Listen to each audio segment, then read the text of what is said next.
হ্যাঁ, মিলাদ দেন, চলে আসি। চলে আসলে তো আপনারও আমি রোগ দিয়ে দেবো সাথে। দূর থেকে। মিলাদে আসবেন, আপনি তবারক খাবেন না? তোমার নিয়ে এসে দেখা যাবো, সমস্যা নেই, ঢাকাতেই আছি। আচ্ছা, ইনশাল্লাহ সুস্থ হয়ে ইনশাল্লাহ দেখা করব। ওকে ভাইয়া। আচ্ছা, তো আচ্ছা, ওয়ার্ডপ্রেসটা তো সবাই বুঝতেছেন। ব্যাপারটা হচ্ছে এটা একটা পুরো একটা টুলের মতো। এটা ইউজ করে আমরা একটা ওয়েবসাইট ডেভেলপ করবো এবং এই টুলটা ইউজ করে মূলত আমরা ক্লায়েন্টের সাইট ডেভেলপ করি। আমরা যদি একটু ফাইবারে যাই, যদি আমার এই ফাইবারে কাজ কম করা হয় তারপরে দেখাই আমি ফাইবারে। আমার একটা রানিং একটা অর্ডার আছে $100। সময় পেতেছি না, অসুস্থ হয়ে গেছেন, কাজও করতে পারবো কিনা জানি না। আচ্ছা, আপনার দেখে এই ওয়ার্ডপ্রেস ওয়েবসাইটেরই কাজ, বুঝছেন, সবই ওয়ার্ডপ্রেসের কাজ করি, কারণ ফাইবার অন্য কাজ তেমন একটা নেওয়া হয় না।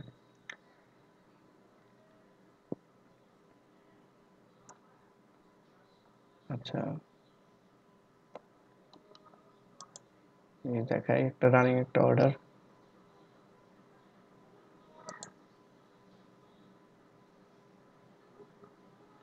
এই যে এটা।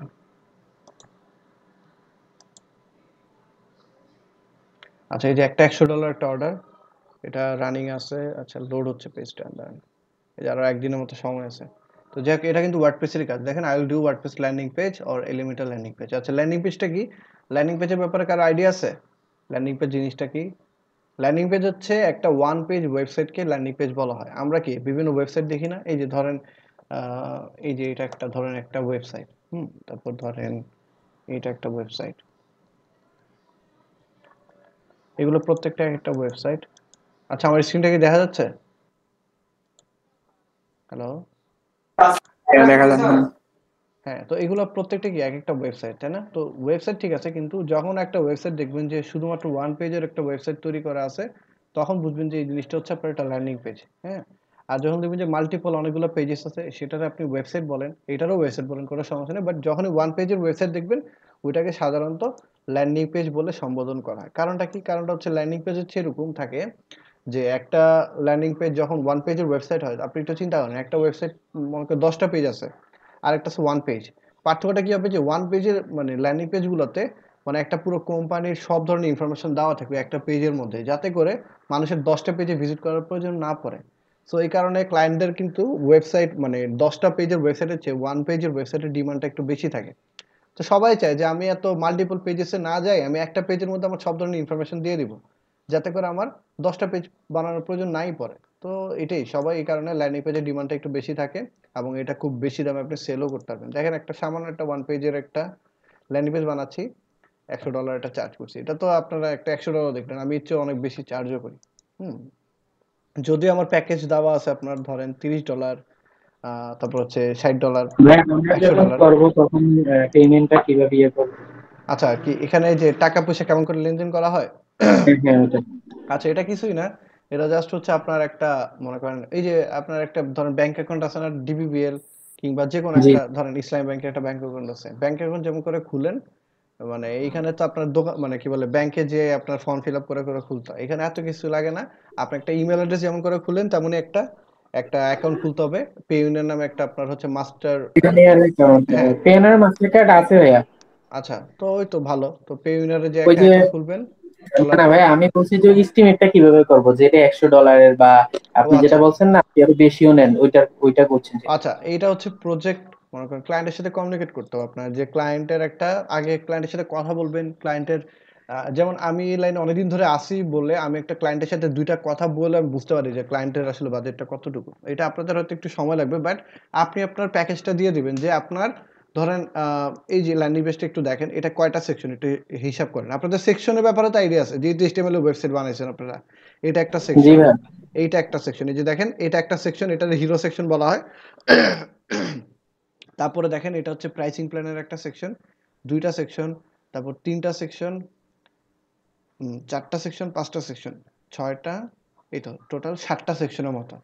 ঠিক আছে, 7টা সেকশন। এই যে যেভাবে করে আমরা দেখতে পারি, এই যে এটা একটা, তিনটা, চারটা, পাঁচটা, ছয়টা, 7টা সেকশন। তো আপনি চিন্তা করবেন যে 7টা সেকশনের জন্য আপনি কত করে চার্জ করবেন।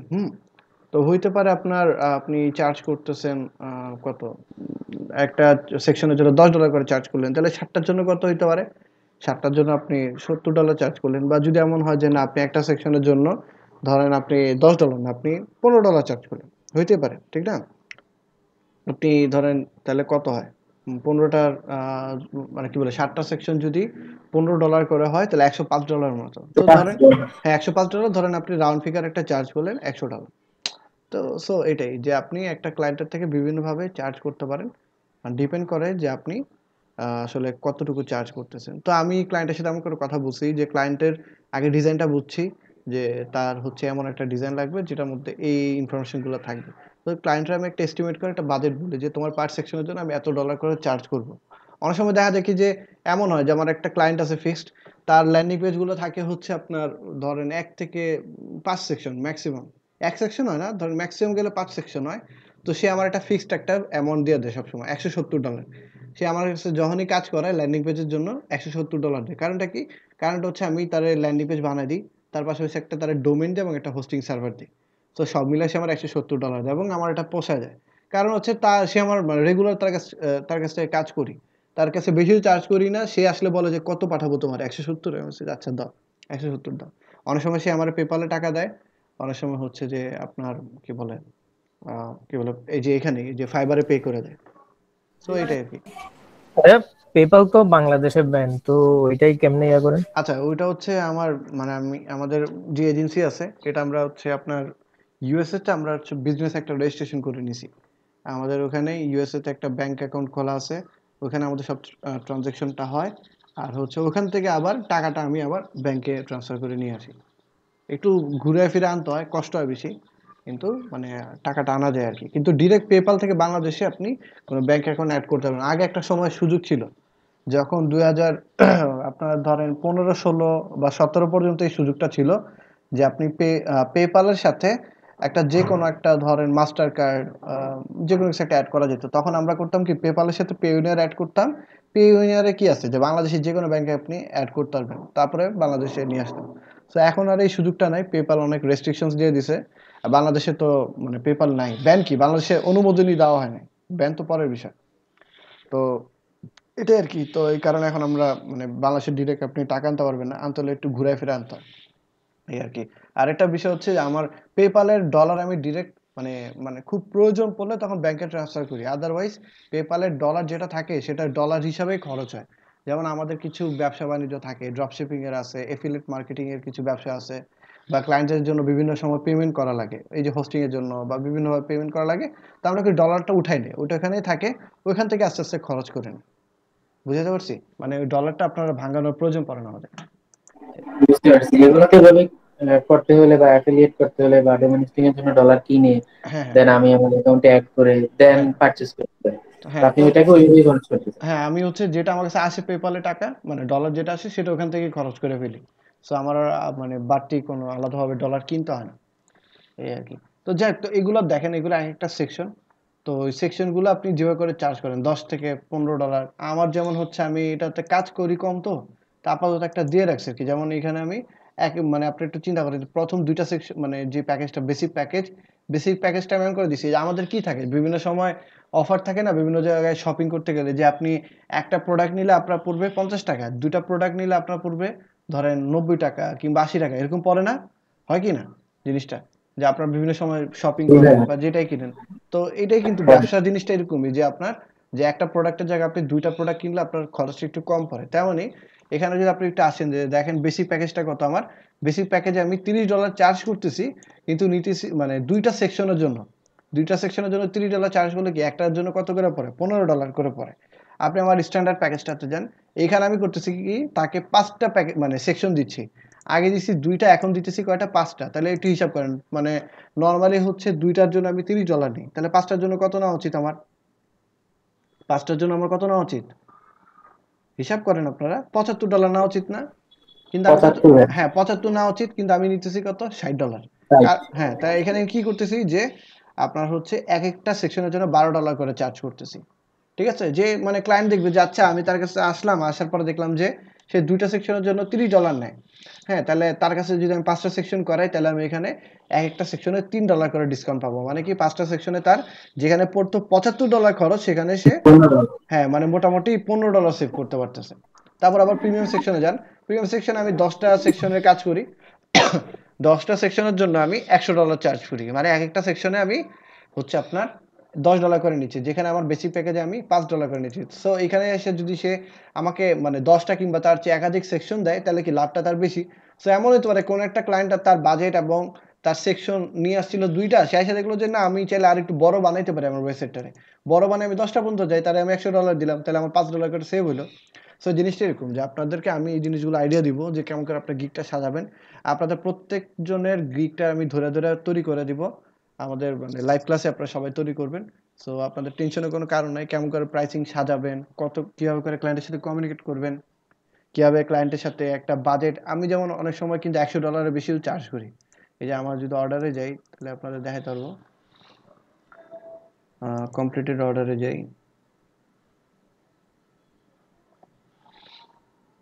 আচ্ছা দেখেন এই যে ক্লায়েন্টটা আছে না, যা সাহিল, যার কথা বলছিলাম, এই যে এটার কিন্তু তার 7টা সেকশন আছে, আমি তার কাছ থেকে $10 করে পার সেকশনে চার্জ করছি এবং সব মিলে $70 নিছি। আবার পরবর্তীতে একটা এক্সট্রা একটা এফিকিউ সেকশন অ্যাড করছে, যার কারণে $15 অ্যাড করছি, মোটামুটি $95 কিন্তু এখানে আমার আইসা পড়ছে, সরি 95 না $85। তো যাক, এটা কিন্তু 7 থেকে 8 সেকশনের কাজ, যে আমি $85 চার্জ করেছি। তো সবসময় যে একই রকম ভাবে চার্জ করি তা না, অনেক সময় বেশি চার্জ করি। যেমন এই যে নিক জনসন, ঠিক আছে, নিক জনসনের কাজটা আপনারা দেখেন, নিক জনসনের কাজটা দেখায়, $184 মতো চার্জ করছিলাম তারে। আচ্ছা, লিঙ্কটা জানি কি ছিল, এই যেটা,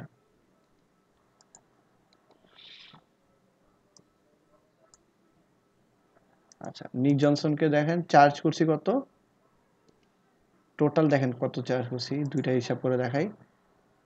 আচ্ছা, তাকে কি করছি, আমি একটা ল্যান্ডিং পেজ বানাই দিছি, ল্যান্ডিং পেজের জন্য নিচে হচ্ছে আপনার কত $160 নিচে, আর সে আমার $24 টিপ দিছে, ঠিক আছে। তার মানে কত হলো, ধরেন এই যে টিপের হিসাবটা বাদই দিলাম, আমার $160 আর এইদিকে কত একটা হোস্টিং এর জন্য $60 নিছি, ঠিক আছে। এই ক্লায়েন্টটা আবার হচ্ছে যে আমার একটা অ্যান্টনি নামে একটা ক্লায়েন্ট আছে, যার কথা বললাম যে 170 করে তার কাছে চার্জ, মানে এক একটা ল্যান্ডিং পেজের জন্য, সে তার রেকমেন্ডেশনে এই ক্লায়েন্টটা আসছিল। তো তার কাছ থেকে আমি 160 আর এদিকে 60 কত হয় 200, আপনার হচ্ছে $20। তো $220 ল্যান্ডিং পেজের জন্য চার্জ করি। তো কি করতেছি, ডোমেইন হোস্টিং দিচ্ছি, সাথে কি দিতেছি, আর একটা ল্যান্ডিং পেজ বানিয়ে দিচ্ছি। ল্যান্ডিং পেজটা দেখেন কতটুকু সাইজ, এই একটা সেকশন, ঠিক আছে, এই দুইটা সেকশন, তিনটা সেকশন, চারটা সেকশন, এই যে কিছুই না, জাস্ট হচ্ছে একটা গ্যালারির মতো থাকবে। সে হচ্ছে আর্মস সেল করে, ঠিক আছে, তার নিজস্ব একটা শপ আছে, ওখানে হচ্ছে যে আপনার এই ধরনের আর্মস মানে পিস্তল, মানে কি বলে রাইফেলের বিক্রি করে, ঠিক আছে, পিস্তল না অ্যাকচুয়ালি রাইফেলস আর কি, সব ধরনের, যারা হচ্ছে যে ফার্স্ট পার্সন শুটিং গেম খেলেন, পাবজি খেলেন, তারা হচ্ছে এইসব রাইফেলগুলো চিনবে। তো যাই হোক, তো এই ধরনের একটা ল্যান্ডিং পেজ, মাত্র 5টা সেকশন, চিন্তা করেন 5টা সেকশন আমার না উচিত কত ছিল, বেশি হলে এই যে আমার গিগের প্যাকেজ অনুযায়ী কত, 5টা সেকশনে কিন্তু আমি $60 চার্জ করা যায়, কিন্তু তার সাথে আমি এমনভাবে কমিউনিকেট করছি, তারা এমনভাবে বুঝাইছি, তারা এমন একটা বুঝ দিছে, অ্যাকচুয়ালি সত্যি কথা বলতে, তারা এমন একটা বুঝ দিছি, এমন একটা পড়ার দিছি যে শুনো তোমার ল্যান্ডিং পেজটা আমি অনেক সুন্দর করে বানাবো, আমি এই হাবি জাবি ভুগিচুগি জিনিস তোমার দিব। তারপর তার সাথে এমন ধরনের একটা কথাবার্তা বলে তার একটা সুন্দর একটা বাজেট দিয়ে দিছি, বাজেট দেওয়ার পরে সে আমার না করতে পারেনি, মানে আমি তার কাজের স্যাম্পল দেখাইছি, তার সাথে এমনভাবে কমিউনিকেট করছি, বুঝেছি যে আমি একজন টোটালি বিজনেস পার্সন এবং একজন ভালো ডেভেলপার, যে একটা সুন্দর একটা ডেলিভারি তারা দিতে পারবো। দেখেন সে খুশি হয়ে আমার লাস্টে কিন্তু $24 একটা টিপও দিছে। তাহলে চিন্তা করেন তার কাছ থেকে এখানে $147, মানে 20% তো বাদ দিয়ে দিতে হবে আমার, 147, আর এদিকে হচ্ছে আপনার কত 48, 147 আর 48 কত, অলমোস্ট আপনার 195 এরকম থাকে, 190 অ্যারাউন্ড। হ্যাঁ, তো 195 এর মতো এরকম আমার চার্জ করা হয়ে গেছে, জাস্ট হচ্ছে একটা 5 সেকশনের ল্যান্ডিং পেজ বানিয়েছে, আর একটা ডোমিনোস থেকে আমার কতটুকুই খরচ, আপনাদের যে খরচটা নেই সেম জিনিসটাই, ক্লায়েন্টকেও সেম সার্ভিসই দিই। আপনাদের কত হয়তো 1750 করে, মানে হোস্টিং 1 GB খরচ পড়ে, আর ডোমেইনের জন্য ধরেন এক্সট্রা ধরেন 1000 বা 800 টাকা, কিন্তু তার কিন্তু অলরেডি ডোমেইন ছিল, তার কাছ থেকে শুধুমাত্র আমি কি করছি, শুধুমাত্র হোস্টিং এর টাকাটা নিছি। কিন্তু তার কাছ থেকে আপনি একটু হিসাব করেন যে আমার $48 কত আসে, ধরেন $48 অলমোস্ট আপনার ধরেন 83 করেও যদি হিসাব করি বা 80 করেও যদি হিসাব করেন, আপনার মোটামুটি ধরেন 3800 থেকে 2900 টাকার মতো আসে। এখানে আমার প্রায় 1000 টাকার মতো লাভ আছে, 1000 না আর একটু বেশি, ধরেন কত 1750 যদি হোস্টিং এর দাম, প্রায় কত, ওই তো মোটামুটি অ্যারাউন্ড 2K আমার লাভ আছে এখানে। সো এটাই যে ক্লায়েন্টের কাছ থেকে আমি একটু বাড়ায় বাড়ায় নিব সবকিছু। যেমন আপনাদের যদি হোস্টিং প্রয়োজন পড়ে মানে কোনো ক্লায়েন্টের, আপনি আমার কাছ থেকে নিবেন না, বা আপনি যে কোনো একটা হোস্টিং প্রোভাইডারের কাছ থেকে নিলেন, নেওয়ার পরে করবেন কি ক্লায়েন্টের মানে নিবেন তখন যখন ক্লায়েন্টের সাথে একটা বাজেট একটা আপনার ফিক্সড হবে, যে ক্লায়েন্টের থেকে ধরেন আমি $60 চার্জ করলাম, হ্যাঁ? তো আপনি এরকম 60-70 নেন, তবে মানে চার্জ করলে বুঝে শুনে করবেন। 60 থেকে 70 বেশি কখনো হোস্টিং এর জন্য চার্জ করবেন না। কারণটা কি? কারণ অনেক হোস্টিং আছে যেখানে বাইরে গেলে সে $60 কিনতে পারে। সো আপনার কাছ থেকে কিনবে কেন? ঠিক না? আপনার কাছে কিনবে তখনই যখন আপনি একটা চিপ রেটে একটা ভালো সার্ভিস দিবেন। এটাই। আচ্ছা, যেটা বলতেছিলাম যে এখন মনে করেন আপনার কাছে একটা ক্লায়েন্ট আসলো, আপনার বলল যে আচ্ছা তোমার এখানে মানে মনে করেন ধরেন আপনার কাছে এসে বলল যে আচ্ছা আমার একটা ল্যান্ডিং পেজ দরকার, ল্যান্ডিং পেজের জন্য তুমি কত টাকা চার্জ করবা? তখন আপনি ধরেন তারে বললেন যে আচ্ছা তোমার ল্যান্ডিং পেজ দরকার, তোমার ল্যান্ডিং পেজের জন্য আমি $50 চার্জ করব, একদিন সময় নিব। এখন এই জিনিসটা বেশি গ্রহণযোগ্য, নাকি আমি আরেকটা দৃশ্যপট আপনাদের সামনে তুলে ধরতেছি, যে আপনার কাছে ধরেন আমার কাছে একজন ক্লায়েন্ট আসলো, আইসা বলল যে আমার একটা ল্যান্ডিং পেজ লাগবে, ল্যান্ডিং পেজে আমার 5টা সেকশন থাকবে, আমার কাছে সবকিছু ইনফরমেশন দেওয়া আছে, আমার ডোমেন হোস্টিং সব আছে, এখন তুমি কত ডলার চার্জ করবা? এখন আপনি করলেন কি, যে আপনার গিগের প্যাকেজে ধরেন আছে $50, একটা ফিক্সড প্যাকেজ আছে, এইটার আপনি ব্যাকআপ হিসেবে রাখবেন। তারপরে বলবেন যে আচ্ছা ঠিক আছে, তুমি কাজটা মানে কিভাবে করে ডেভেলপ করতে চাও? তুমি কি ওয়ার্ডপ্রেসে ডেভেলপ করতে চাও, নাকি তুমি কাস্টম একটা HTML বা ধরেন স্ট্যাটিক একটা পেজ বানাবে? তো সে বলবে যে না, আমার একটা ফুল স্ট্যাক ওয়েবসাইটের মতো দরকার, আমার এই ফিচার দরকার। বা অনেক সময় আপনার প্রয়োজনও পড়বে না যে তারে জিজ্ঞেস করা যে সে HTML এ বানাবে কিনা, আপনি তার রিকোয়ারমেন্টস দেখে বুঝবেন যে এই জিনিসটা আমার HTML হবে না, কারণ আমার এই জিনিসটা একটু ফাংশনালিটি আছে, ফিচার্স আছে, সো এটা আমার ওয়ার্ডপ্রেস ইউজ করতে হবে। তখন আপনি বলবেন যে দেখো, আমি তো ওয়ার্ডপ্রেসের ল্যান্ডিং পেজ ডেভেলপ করি কিংবা ওয়েবসাইট ডেভেলপ করি, আমার ধরো আমার 2 বছরের অভিজ্ঞতা আছে এবং আমি মোটামুটি 100-র মতো ক্লায়েন্টের সাথে কাজ করা হয়েছে আমার। তারপর আপনি করবেন কি, আপনার কয়েকটা স্যাম্পল রেডি রাখবেন, 10টা থেকে 15টা আপনার হোস্টিংয়ে উঠায় রাখবেন, 10টা থেকে 15টা, কিংবা যে কোনো ক্লায়েন্টের কাজ করছেন সেগুলো একটা হোস্টিংয়ে উঠায় রাখবেন। আপনারা সবাই শুনতেছেন তো নাকি? জি জি ভাই। ভাইয়া। হ্যাঁ, তো মানে আপনারা শুনতে থাকেন আমি যেটা বলতেছি, তারপর আপনাদের কোশ্চেন থাকলে আমি নিব। তো তারপর তারা বললেন যে আমি তোমার কাজটা করার জন্য আমি হচ্ছে প্রিমিয়াম একটা থিম ইউজ করব। প্রিমিয়াম থিম বলতে হচ্ছে যে আমি যে ওয়ার্ডপ্রেসের থিমগুলোর কথা বলছিলাম, যে ধরেন ওই যে লাস্ট ক্লাসে আপনাদের মনে আছে আমি কিছু থিম দেখাইছিলাম আপনাদের, যে একটা জি ওয়ার্ডপ্রেস ভাইয়া। ডিরেক্টরিতে গেলে অনেক ধরনের থিম দেখা যায়। তো এই ধরনের থিমগুলো আপনার অনেক সময় ফ্রি আছে, আবার পেইড থিমও আছে। পেইড থিমগুলো কোথায় পাবেন? থিম ফরেস্ট নামে একটা একটা সাইট আছে, যেখানে গেলে অসংখ্য থিম পাওয়া যায়। এগুলো হচ্ছে সব মানে এখানে ম্যাক্সিমামই পেইড থিম। ম্যাক্সিমামই পেইড থিম, ২-১ টা মানে কিছু, কিছু ফ্রি পাওয়া যায়। তবে এখানে গেলে এই যে ধরেন আপনি ওয়ার্ডপ্রেস থিম লিখে সার্চ করবেন। আ কোথায়, কোথায়? এই যে ওয়ার্ডপ্রেস আসেন। ওয়ার্ডপ্রেস এই যে দেখেন WordPress theme and WordPress templates. ঠিক আছে? এখানে আপনি এসে সার্চ করতে পারবেন যে আপনার কি ধরনের থিম দরকার। Creative, blog, magazine, e-commerce, real estate, education, technology. ধরেন আপনি ই-কমার্স লিখলেন। ই-কমার্স রিলেটেড থিমগুলো পাবেন। দেখেন এগুলা ফ্ল্যাটসাম থিম আছে। এই থিমগুলো দিয়ে কিন্তু আমি আপনাদের কাজ করাবো। এই যে দেখেন ফ্ল্যাটসাম, পোর্তো, উডমার্ট, এক্সটোর, এগুলো প্রত্যেকটা হচ্ছে আপনার টাকা দিয়ে কিনতে হয়। কিন্তু আপনারা যেহেতু আমার স্টুডেন্ট, আমি আমার সব স্টুডেন্টদেরকে এই থিমগুলো লাইসেন্স সহ ফ্রিতে দিয়ে দিই। ঠিক আছে? এটা ক্লায়েন্টদের মানে এমনও হয় যে আমার স্টুডেন্টরা আমার কাছ থেকে থিম নেয়, নেওয়ার পরে ক্লায়েন্টের কাছে সেল করে। সেল করে বলতে কি, যে আমি জিনিসটাতে আসতেছি, যে ধরেন আপনার কাছে ক্লায়েন্ট আসলো, যেটা বললো যে তার ল্যান্ডিং পেজ লাগবে। তো তখন আপনি বলবেন যে দেখো, তোমার যে ল্যান্ডিং পেজটা দরকার এটার জন্য আমি একটা প্রিমিয়াম থিম ইউজ করব। তো আপনি একটা থিমের নাম বললেন, যেটা মনে করেন আপনি যে কাজ করতেছেন আমি আপনাকে একটা থিম দিয়ে দিব। ওই ধরনের থিম থেকে আপনি একটা থিম বলবেন যে তোমার এই মানে কাজটার সাথে একটা থিমের প্রয়োজন পড়ে আমার। এই থিমটা হচ্ছে ধরেন অ্যাস্ট্রা প্রো নামে একটা থিম আছে। এই থিমটা দিয়ে আমি কাজটা করব। এই থিমটা একটা প্রিমিয়াম পেইড একটা থিম। সো এটার জন্য কিছু মানে এডিশনাল মানে টাকা প্রয়োজন হয় কেনার জন্য। তো তোমার এটা কিনতে হবে না। আমি কাজের সাথে আমার তোমাকে ওই থিমটা প্রোভাইড করব, এবং পাশাপাশি আমি এলিমেন্টর প্রো নামে একটা পেজ বিল্ডার ইউজ করব, যেটাও মানে প্রিমিয়াম একটা পেজ বিল্ডার বা একটা প্লাগইন। এটার জন্য তোমার টাকা লাগবে কিনতে। সো আমি পুরো কাজটাই আমি আমার মতো করে দিব, এবং আমি প্রত্যেকটা থিম এবং প্লাগইনের জন্য একসাথে আমি তোমার কাছ থেকে $120 চার্জ করব বা $100 চার্জ করব। আপনি এটা যদি চিন্তা করেন, যে তারপরে আপনি আবার বলবেন যে আমি যে কাজটা করব, কাজটা করার জন্য আমি এই ধরনের জিনিসগুলো করব, আমার এতটুকু সময় লাগবে। আমি আপনাদের একটা স্যাম্পল দেখা দিই। ধরেন আমি একটু একটা সেকেন্ড দেখা দিচ্ছি।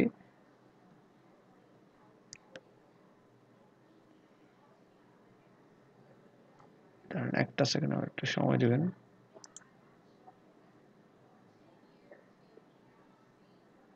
এই যে দেখেন আমি একটা জাস্ট একটা ডেমো দেখাচ্ছি, যে দেখেন আমি বলতেছি একটা মানুষ আপনার কাছে আসলো, আপনি 2 লাইনের একটা কথা বলে একটা বাজেট বলে দিলেন, সেটা বেশি গ্রহণযোগ্য হবে, নাকি আপনি 10টা কথা বলার পর তাকে বুঝায় বললেন, তারপর কোনটা বেশি গ্রহণযোগ্য? আপনারা নিজেরাই পড়েন, আমি পড়ে শোনাচ্ছি। যে মেট মানে আপনাকে সম্বোধন করলেন নাকি বন্ধু হিসাবে। I have been working in this web industry since 2016, আমি 2016 থেকে কাজ করতেছি। I 4 years of professional experience in making WordPress websites and landing pages.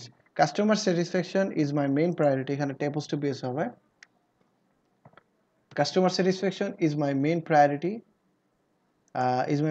With my professional experience I'll try my best to provide you best service. তারপর দেখেন let's summarize the project details. I'll make a professional and high converting landing page for you. I will develop, মানে আমি একটা professional high converting landing page তোমার জন্য বানাবো। I will develop the landing page with your given requirements. আমি তোমার যে রিকোয়ারমেন্টসটা দেওয়া আছে বা কাজের জন্য যে ডিটেলসটা দেওয়া থাকে সেইটা মানে ওইটা ইউজ করে আমি তোমার ল্যান্ডিং পেজটা ডেভেলপ করব। Design will be fully responsive and mobile and tablet optimised. মানে রেসপন্সিভ জিনিসটা কি কেউ বলতে পারবেন? রেসপন্সিভ জিনিসটা কি? জি ভাই, জি জি ভাই। ভাইয়া, হ্যাঁ, এটা একটা হচ্ছে একটা ডিজাইন পিসিতে, ট্যাবলেটে এবং মোবাইলে, মানে হ্যান্ডসেটের, মানে ডিজাইন না ভাঙা সুন্দরভাবে দেখাবে। হ্যাঁ এই তো, এটাকে যে ধরেন এই যে এটা এটা হচ্ছে রেজুলেশনটা মেনটেন পজিশনটা করা, চেঞ্জ হবে না ভাই। রেজুলেশনটা মেনটেন করে দেন হচ্ছে আমি একটা ওয়েবসাইটকে কিভাবে কন্ট্রোল করবো, এটাই হচ্ছে আর কি। হ্যাঁ এই যে দেখেন আমি এটা দেখাই আমার দিচ্ছি যে আপনাদের। যে রেজুলেশনে যায় না কেন ওই আমার ওয়েবসাইটে যাতে পারফেক্ট দেখায়, হুম, ওইটাই মূলত রেসপন্স। আচ্ছা এই যে দেখেন এটা হচ্ছে আমি একটু এটা নিচে নামাই। এই যে দেখেন এটা হচ্ছে ডেস্কটপের ভিউটা এরকম হয়, তাই না? ডেস্কটপে দেখতে এরকম দেখা যায়। আপনি যদি হচ্ছে আরেকটা ছোট ডিভাইসে আসেন, ধরেন এই যে ল্যাপটপ ধরেন 140 পিক্সেল, সরি 1024 পিক্সেল, তাহলে এই জিনিসটা দেখতে এরকম হবে। আপনি আরেকটু ডিভাইস ছোট করেন, এই যে রেজুলেশন অনুযায়ী আস্তে আস্তে জিনিসটা চেঞ্জ হবে। দেখেন ট্যাবলেট ভিউটা এরকম হচ্ছে দেখতে। সো এইটাকেই বলা হয় যে আপনার ওয়েল অপটিমাইজ বা রেসপন্সিভ একটা ওয়েবসাইট। আরেকটা ছোট করেন, মোবাইল ভিউতে আসেন, দেখেন মোবাইলে দেখতে এরকম দেখা যাবে। সো এক একটা ডিভাইসে কিন্তু এক একটা ওয়েবসাইট কিংবা ল্যান্ডিং পেজের লুকটা একটু ডিফারেন্ট থাকে। হ্যাঁ, সবগুলা কিন্তু সেম আপনি দেখবেন না, সবগুলো একটু ডিফারেন্ট থাকবে। সো এই যে রেজুলেশন অনুযায়ী কিংবা ডিভাইসের সাইজ অনুযায়ী যে আপনার ল্যান্ডিং পেজের তারতম্যটা হচ্ছে, এটা আপনি সুন্দর করে রেসপন্সিভ করবেন। এটাই বলবেন যে design will be fully responsive. অনেক ক্লায়েন্টরা কিন্তু রেসপন্সিভ জিনিসটা বুঝে না। তো মনে করেন যে আচ্ছা রেসপন্সিভ কি, আপনি যে মেসেজটা দিলেন মেসেজটা পড়ার পরে কিন্তু সে বুঝবে আচ্ছা সে তো একটা ভালো কথা বলছে, আমি যে জিনিসটা চিন্তাই করি না যে আমার ল্যান্ডিং পেজটাকে রেসপন্সিভও করার প্রয়োজন আছে। অনেক সময় তো অনেকে রেসপন্সিভ ছাড়াও দিয়ে দেয়। তো আপনি কিন্তু অলরেডি তার, মানে আপনি যে একটা প্রপোজাল পাঠাচ্ছেন ক্লায়েন্টকে, প্রপোজালের মধ্যে আপনি বলে দিচ্ছেন যে আমি তোমার কাজটা হচ্ছে এইভাবে করে করব। হ্যাঁ, তারপর আপনি দেখেন আরও জিনিসটা বলতেছেন যে I will provide you a premium theme and elemental pro page builder and build the landing page from scratch. মানে হচ্ছে স্ক্র্যাচ বলতে বোঝা যায় একদম মানে জিরো থেকে শুরু করবেন আর কি। জিরো থেকে আপনি ল্যান্ডিং পেজটা বানাবেন কীভাবে, একটা প্রিমিয়াম থিম ইউজ করবেন এবং একটা elemental pro page builder use করবেন। তো আচ্ছা এলিমেন্টাল জিনিসটা কি, এলিমেন্টাল ওয়েবসাইটে যদি আমি যাই, এলিমেন্টার ওয়েবসাইটে যাই, এটা হচ্ছে একটা প্লাগইন কিংবা একটা পেজ বিল্ডার, যেটা এত একটা অসাম একটা পেজ বিল্ডার, যেটা দিয়ে আপনি হচ্ছে একদম স্ক্র্যাচ থেকে, যে আমি দেখাচ্ছিলাম ড্র্যাগ এন্ড ড্রপ করে করে এই যে ওয়েবসাইটগুলো বিল্ড আপ করতে হবে। দেখেন কি সুন্দর করে, দেখছেন এই জিনিসটা টেক্সট বড় করতে পারবেন, একটা ছবি দিতে পারবেন, আপনার যেমন মন চায় আপনি একটা ওয়েবসাইট খুব সুন্দর করে ডিজাইন করে ফেলতে পারবেন। এই যে আমার প্রত্যেকটা ডিজাইন দেখতেছেন, এগুলো প্রত্যেকটা হচ্ছে এলিমেন্টার প্রো, এই যে এলিমেন্টার পেজ বিল্ডারটা ইউজ করে করছি। এলিমেন্টার মানে দুইটা ভার্সন আছে, একটা হচ্ছে ফ্রি ভার্সন আর একটা হচ্ছে আপনার পেইড ভার্সন। ফ্রি ভার্সনটা হচ্ছে নর্মালি এলিমেন্টার বলে, আর যেটা পেইড ভার্সন সেটাকে বলা হয় এলিমেন্টার প্রো। যে থাকে না বিভিন্ন ফোনের মধ্যে লাগায় না যে প্রো ম্যাক্স লাইট, এরকম আর কি জিনিসটা, যে প্রো হইলে আপনার হচ্ছে এটা হচ্ছে আপনার টাকা দিয়ে কিনতে হবে। এটা প্রাইসিং প্রাইসটা আপনি দেখেন, প্রাইসিং প্রাইসটা আপনাদের দেখাই, যে দেখেন $0 হচ্ছে ফ্রি প্যাকেজ। তারপর হচ্ছে পার্সোনাল নামে একটা প্যাকেজ আছে, যেটা হচ্ছে 1 বছর আপনার $49 পে করতে হবে এবং শুধুমাত্র ওই পেজ বিল্ডার বা ওই প্লাগইনটা আপনি শুধুমাত্র একটা ওয়েবসাইটে ইউজ করতে পারবেন। মানে এই জিনিসটা এমনভাবে তৈরি করা হয়েছে এই প্যাকেজটা, যে আপনি ওই প্লাগইনটা ইউজ করে যেটা লাইসেন্সটা আছে, লাইসেন্সটা ইউজ করলে আপনি শুধুমাত্র একটা ওয়েবসাইট ইউজ করতে পারবেন। তারপর দেখেন এইটা হচ্ছে আপনার $99 নেবে পার ইয়ার, 3টা সাইট ইউজ করতে পারবেন। তারপর দেখেন $199 একটা আছে, অলমোস্ট $200 মানে 16,000 টাকার মতো পড়বে, যেটা আপনি 1 বছর পর পর রিনিউ করতে পারবেন এবং 1000 সাইটে আপনি ইউজ করতে পারবেন। এখন কথা হচ্ছে আপনাদের কি করবেন, আপনারা এত টাকা কই পাবেন, কিংবা হচ্ছে টাকা তো আসবে ইনশাল্লাহ আপনাদের, আপনারা যখন ডেভেলপমেন্টের কাজ করবেন টাকা আসবে, কিন্তু কথা হচ্ছে এই জিনিসটা কি একটু প্যারা না বেশি, যে আপনার কদিন পর পর রিনিউ করতে হবে। সো আপনাদের টেনশনের কোনো কারণ নাই, কারণ আমরা ট্রেনাররা আছি। মানে আমি পার্সোনালি চেষ্টা করি আমার ক্লায়েন্টদেরকে যেমন থিম প্লাগইন প্রোভাইড করি, তাদেরকে তো টাকা নিই, কিন্তু আমার স্টুডেন্টদের কাছে যেহেতু তারা আমার মানে কি বলে স্টুডেন্টরা আমার জন্য একটা গর্বের একটা বিষয়, তো তাদেরকে আমি সবসময় চেষ্টা করি যতটা ফ্রিতে মানে কন্টেন্ট প্রোভাইড করা যায়। আপনারা একটা সময় কাজ করবেন, ক্লায়েন্টের জন্য বেশি বেশি করে প্রজেক্ট ডেভেলপ করবেন। এই যে আমি আপনাদেরকে সামান্য একটু হেল্প করতেছি, এটা কি পাইতেছি? আমি একটু দোয়া পাচ্ছি আপনাদের আর একটু ভালোবাসা পাচ্ছি, যার কারণে আমি চেষ্টা করি আমার স্টুডেন্টদেরকে এই প্লাগইনগুলো ফ্রিতে দেওয়ার জন্য। আপনাদের কোনো রিনিউ লাইসেন্স লাগবে না, আপনারা আমার কাছে আসবেন, আমি আপনাদের থিম প্লাগইন দিয়ে দেবো। আমরা কাজ করতে করতে আপনারা অনেক রিসোর্স পেয়ে যাবেন। হ্যাঁ, আমার কয়েকটা মানে ড্রাইভের ডকুমেন্টস আছে, যেটা হচ্ছে সব স্টুডেন্টরা এখানে অ্যাক্সেস নিয়ে এখান থেকে প্লাগইনটাকে নামানো আমি দেখাই দিচ্ছি আপনাদের। আমি আজকে আপনাদের এটা দিয়ে দিব। হচ্ছে কোথায় ড্রাইভে যাই, দাঁড়ান। এই যে একটা আপনাদের ড্রাইভে ফোল্ডার করা আছে, ওখানে আপনারা জাস্ট যাবেন, যে প্লাগইন থিম যা যা লাগে এগুলো ডাউনলোড করবে। হয়তো এখন আপনারা বুঝতেছেন এগুলো কাজ কি, কিন্তু যখন কাজ করতে যাবেন এবার অনেক থিম প্লাগইনসের প্রয়োজন পড়ে। ঠিক আছে, আচ্ছা আমি আজকে লিঙ্কটা দিয়ে দেবো, এখানে গেলে আপনারা অনেক থিম প্লাগইন পাবেন, সবকিছু আপনাদের ফ্রি থাকবে। আর এই জিনিসটা হচ্ছে কি, এই যে রিনিউ যে ব্যাপারটা, সেটা হচ্ছে আমি প্রত্যেক ভাইয়া বছর বছর রিনিউ করি। হ্যাঁ বলেন। এগুলো কি লাইসেন্স সহ থাকবো? হ্যাঁ, যে লাইসেন্স সহ থাকবে, লাইসেন্স ড্রাইভ সহ থাকবে। আর যেগুলো হচ্ছে মানে কিছু কিছু ব্যাপার আছে যে আপনারা মিউট করেন, আমার ভয়েসটা রিপিট হচ্ছে। আচ্ছা, যেটা বলতেছিলাম যে কিছু কিছু থিম প্লাগইন পাবেন, যেগুলো হচ্ছে যে আপনার অনেক সময় এমন হয় যে ক্লায়েন্টদেরকে তো আমাদের লাইসেন্স কিনে দিতে হয়, আপনাদের প্র্যাকটিসিং এর জন্য অনেক সময় লাইসেন্স না ইউজ করলেও চলবে। আপনারা মানে লাইসেন্স কিটা ইউজ না করে আপনার পুরো থিমে যত ফিচার আছে সব ইউজ করতে হবে। ওকে, মানে আপনাদের যা যা টেমপ্লেট লাগে, তারপর থিমের সাথে যে জিনিসগুলো আসে সবই ইউজ করতে পারবেন। জাস্ট হচ্ছে অনেক সময় লাইসেন্স কিটা দেওয়া লাগে, অনেক সময় দেওয়া লাগে না, এটাই পার্থক্য। তবে যখন ক্লায়েন্টদের জন্য ডেভেলপ করবেন, তখন আপনারা আমার আলাদাভাবে বলবেন যে ভাই আমার এরকম ক্লায়েন্টের জন্য একটা থিম লাগবে, তখন আমি দরকার হলে লাইসেন্সের ব্যবস্থা করে দিব। ওকে, বাট আপনারা চাইলে এই জিনিসগুলো ক্লায়েন্টের কাছে সেল করতে পারবেন, তবে খুবই সতর্কতার সাথে ইউজ করতে হবে। ক্লায়েন্টদের কাছ থেকে, যেহেতু আপনারা আমার থেকে ফ্রিতে নিতেছেন, সো ক্লায়েন্টের কাছ থেকে একদম মানে একদম $200 চার্জ করলে কিন্তু হবে না। ব্যাপারটা বুঝেন, ক্লায়েন্টের কাছে আপনি একটা মিনিমাল ফি নেবেন, সর্বোচ্চ $10 থেকে $20 চার্জ করবেন, কারণ এটা তো নাফসি, এটা আপনি ফ্রিতে পাইতেছেন, ক্লায়েন্টের ফি দিলেও আপনার কোনো আফসোস নেই। কিন্তু যদি চার্জ করতে হয়, সর্বোচ্চ $10 থেকে $20 চার্জ করবেন। যেটা আমার বুদ্ধিটা আমি খাটাইছি, যে আমি করছি কি, যে একটা প্রপোজালের মধ্যে 100টা মনে করেন মানে কথাবার্তা না বুঝায় জাস্ট হচ্ছে সিম্পলি বলে দিছি যে তুমি এই জিনিসগুলো পাবা। যে তুমি আমার কাছ থেকে এই যে আমি তোমার থিম দিব, এলিমেন্টাল প্রো পেজ বিল্ডারটা দিব তোমাকে, তারপর পাশাপাশি কি দিব দেখেন, আরেকটু বলতেছি যে I will implement my skills and expertise to develop a functional outcome. After completing the project, I'll provide you a video instructions of how you can edit customized content image by yourself so that you don't have to hire anyone for this. কেউ কি পয়েন্টটা ধরতে পারছেন এটাতে কি বুঝাইছি? জি ভাইয়া, হ্যাঁ মানে টুকটাক এডিটের জন্য ভিডিও ভিডিও দিয়ে হ্যাঁ, দিবেন, এই দেখেন এই একটা যেটা আলাদা একটা, দেখে সে করতে পারবো। হ্যাঁ একটা আলাদা একটা কিন্তু মানে সম্পূর্ণ একটা জিনিস তাকে আমি ফ্রিতে প্রোভাইড করতেছি। মানে আপনি চিন্তা করেন যে একটা মানে হচ্ছে গাইডলাইন গুলা দিয়ে দিবেন যে কিভাবে কি হ্যাঁ করতে হবে, তার এক্স্যাক্টলি ভিডিও আকারে এক্স্যাক্টলি দিয়ে দিবেন, দেন যাতে নেক্সট টাইম কোনো এডিট করার জন্য যাতে কাউকে হায়ার হায়ার করা না না লাগে, করতে হয়। সে এই যে নিজেই কাজ করতে পারে। তো দেখেন, তো ক্লায়েন্ট যখন আমার মেসেজটা পড়বে বলবে বাহ আমার তো মানে অনেক টাকাও সেভ হয়ে গেল, প্লাস হচ্ছে আমার সময় সেভ হয়ে গেল। আমি আমার যে সেলারের কাজটা দিচ্ছি সে আমার একত্রে মানে সবকিছু দিয়ে দিচ্ছে, সে আমার প্লাগইন দিতেছে, থিম দিতেছে, লাইন পেজটা ডেভেলপ করতেছে, পাশাপাশি সে আমার একটা ভিডিও দিচ্ছে, যেটার জন্য আমার মানে আমি কাজটা সুন্দর মতো এডিট করতে পারবো, ইমেজ চেঞ্জ করতে পারবো, কন্টেন্ট চেঞ্জ করতে পারবো, যেটার জন্য তার পরবর্তীতে কোনো ক্লায়েন্ট মানে কি বলে সেলারকে হায়ারও করতে হবে না। তারপর আমি বলছি যে I will deliver the work within 3 days। আপনার যতদিন সময় লাগে আপনি দিনটা দিবেন, তারপর বলবেন যে depending on the above requirements and my work input on this whole project, I would like to propose an offer of $160। মানে এটা আমি আমার মতো করে একটা বাজেট চাইলাম। এখন দেখেন যে একটা ক্লায়েন্ট যেখানে $50 বাজেট নিয়ে আসছে, সে যদি আমার এই প্রপোজালটা শুনে, সে কি তার বাজেটের মধ্যে আটকায় থাকবে নাকি বাজেটটা বাড়াইতে বাধ্য হবে, কোনটা? অবশ্যই বাধ্য হবে ভাইয়া। হ্যাঁ, তো এইটাই যে আপনারা এই ধরনের জিনিসগুলো টেক্সটগুলো আমি আপনাদেরকে প্রোভাইড করব, আপনারা এগুলো সেভ করে রেখে দিবেন।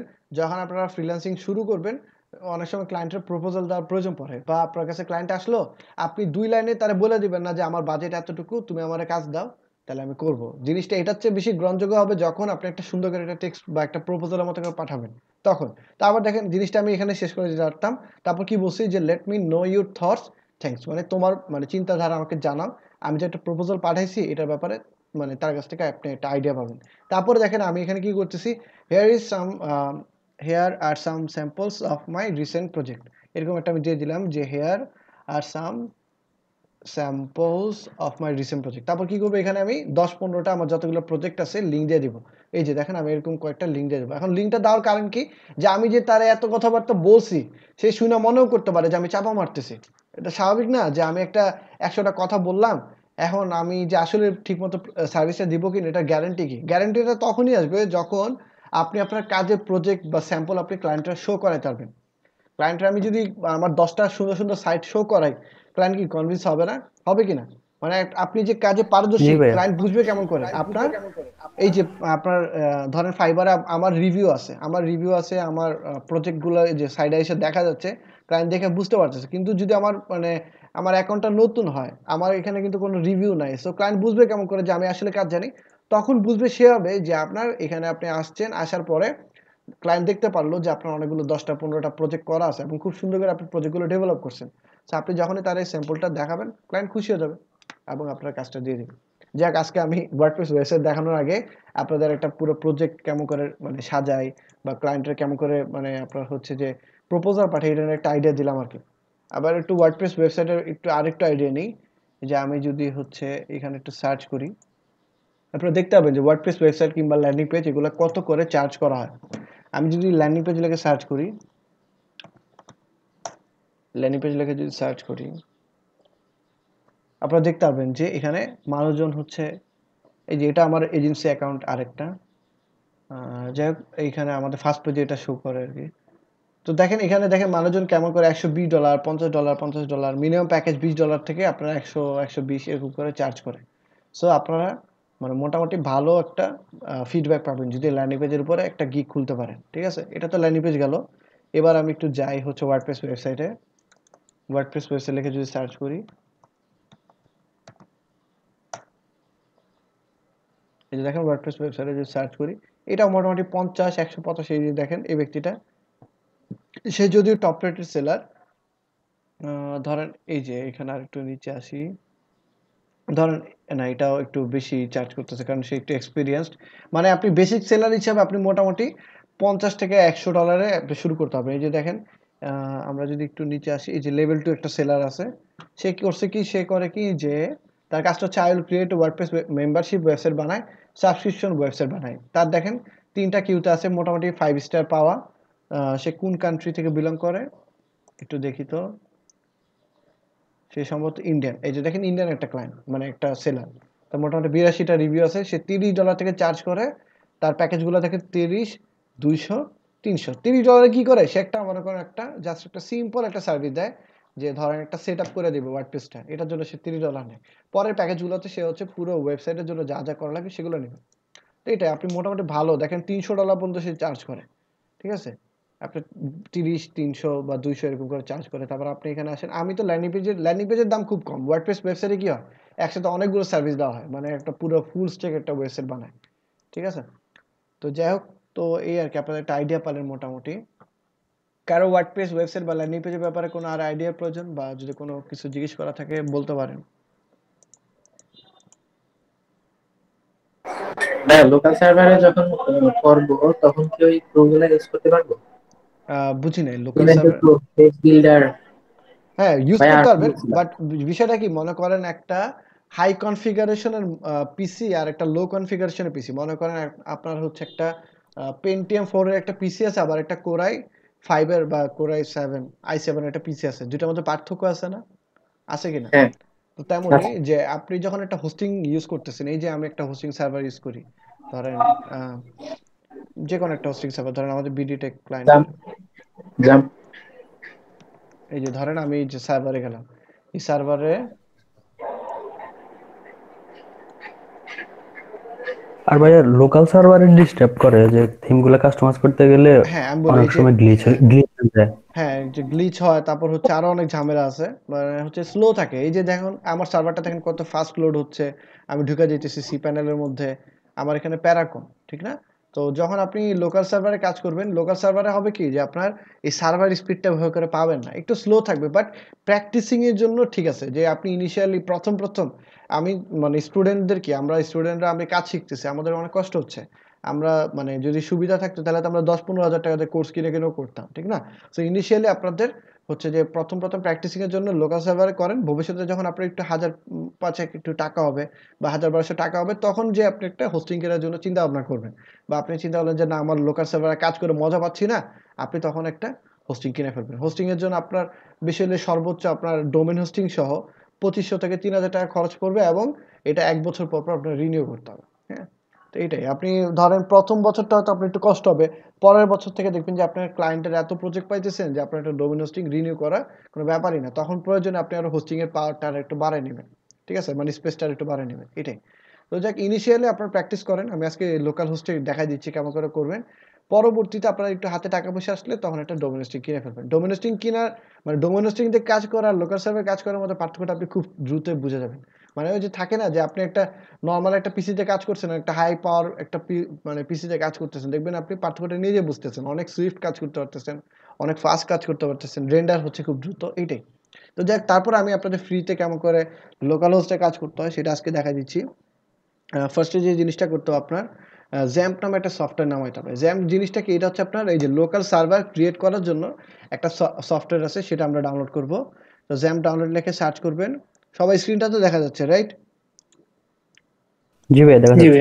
ভাইয়া। আচ্ছা, তো আমি গতকাল কিন্তু আপনাদের দেখাচ্ছিলাম যে কিভাবে করে ফ্রিতে, মানে কি বলে ফ্রিতে না, মানে হোস্টিং এর ভিতরে কেমন করে ওয়ার্ডপ্রেস ইনস্টল করতে হয়। সফটওয়্যার লুকাস নামে একটা অ্যাপ আছে, সেটা ইউজ করে আমরা কিন্তু আপনার হচ্ছে যে অলরেডি একটা মানে ওয়ার্ডপ্রেস ইনস্টল করছিলাম। তো এখন আমরা লোকাল সার্ভারটা দেখব। তার পরবর্তীতে আমরা এই সি প্যানেলেই মানে এই সফটওয়্যারটা ছাড়া আরো কতভাবে করা যায় সেটা দেখাবো। যখন আপনাদের মোটামুটি কয়েকজনের সি প্যানেল কেনা যাবে তখন আমি মোটামুটি দেখাই দিব না। ওকে? তো যাই হোক ধরেন আমরা হচ্ছে যে ডাউনলোড সফটওয়্যার যেটা করছিলাম যে জ্যাম্প ডাউনলোড নামে সার্চ করছি এটা। জ্যাম্প হচ্ছে একটা সফটওয়্যারের নাম। সেখানে আমরা ঢুকলাম। ঢোকার পর ১ম এ যে লিঙ্কটা আসবে দেখবেন যে আপনার একটা ইন্টারফেস আসতেছে যে জ্যাম্প ফর উইন্ডোজ। ঠিক আছে? আপনার পিসি যদি 64 বিট হয় তাহলে আপনি একদম লেটেস্ট যে ভার্সনটা আছে সেটা নামাবেন। যদি হয় 32 বিট তাহলে একটু খুঁজে বের করতে হবে আপনার এখানে সার্চ করলে পাবেন বা গুগলে ডিরেক্ট সার্চ করবেন যে জ্যাম্প 32 বিট। তবে আমার মনে হয় ম্যাক্সিমামেরই উইন্ডোজ 64 বিট আপনাদের। সেক্ষেত্রে আপনারা জাস্ট হচ্ছে এখান থেকে এসে এটা ডাউনলোড করবেন। আর কারো যদি এমন হয় যে না আমি উইন্ডোজ ইউজ করি না, আমি লিনাক্স অপারেটিং সিস্টেম বা ডেস্কটপ ইউজ করি, কিংবা আমি হচ্ছে আপনার ম্যাক যদি কারো থাকে তাহলে আপনারা এটা ডাউনলোড করবেন। আমার মনে হয় আপনাদের ম্যাক্সিমামই উইন্ডোজ ইউজার। সো আপনারা জাস্ট হচ্ছে এখানে আসবেন, আসার পর প্রথম থেকে এই যে ৩ নাম্বার যেটা এটা হচ্ছে আপনার লেটেস্ট।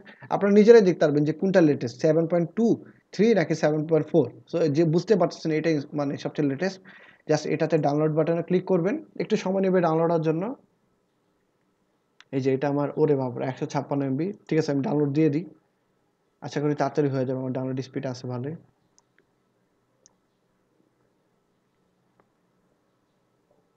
আমি জাস্ট হচ্ছে যে ফ্রিল্যান্স করি, আমার একটা রিয়েল আইপি প্রয়োজন হয় দেখে একটা ভালো কানেকশন নিয়ে নিছি। মাঝে মধ্যে অবশ্যই একটু ডিস্টার্ব করে, ইন্টারনেট কানেকশন তো বাংলাদেশ তো সবখানে ডিস্টার্ব হয়।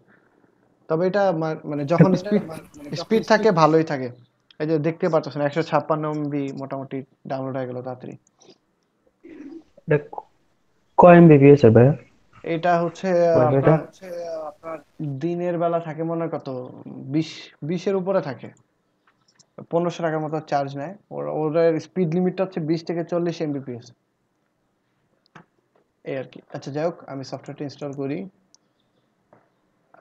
ওরা মানে যে আইএসপি থেকে নেই তাদের নাম হচ্ছে ডট ইন্টারনেট। আপনারা ফেসবুকে সার্চ করলে পাবেন। আমি জানি না আপনাদের কুমিল্লার সাইডে ওরা সার্ভিসটা দেয় কিনা, বাট ওদের সার্ভিসটা ভালোই। না, কুমিল্লাতে 20 এমবিপিএস মেবি 1700 টাকা মতো। কুমিল্লায় হচ্ছে ওই রনি অনলাইন ইউজ করি কুমিল্লা। আচ্ছা আচ্ছা। আমি ইউজ করি এমবারাই। ভাই 2 MBps 600 টাকা নেয় আহ, 2 MBps 600 কোনটা এটা? কুমিল্লাতে সদরে। আচ্ছা, আপনাদের জাস্ট একটা অপশন আসবে ইনস্টল করতে গেলে, জাস্ট ইয়েস ইয়েস চাপ দিয়ে যাবেন।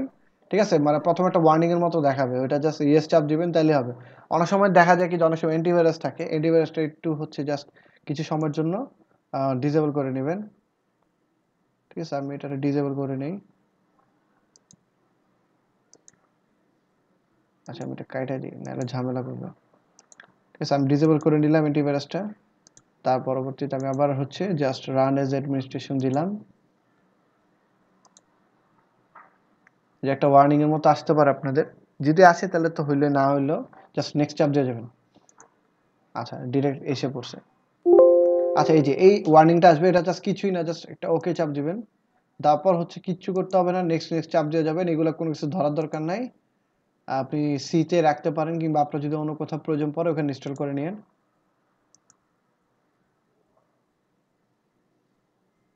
আচ্ছা, এটা আমি ইয়া করে দিলাম, একটু সময় নেবে ইনস্টল হওয়ার জন্য, আমরা অপেক্ষা করি। ভাই ওয়ার্ডপ্রেসে মজা পাওয়া গেলে বুঝছেন, মানে তখন আর আপনার মানে কোড করতে ইচ্ছা করবে না। ওয়ার্ডপ্রেসে এমনটাই, মানে ওয়ার্ডপ্রেসে কোডিং লাগে বাট মানে ওরকম প্রয়োজন পড়ে না। ওয়ার্ডপ্রেসে ওই যে পেজ বিল্ডার আছে, আপনার থিম আছে, ওগুলোতে অসংখ্য ওয়েবসাইট রেডি করে ফেলা যায়।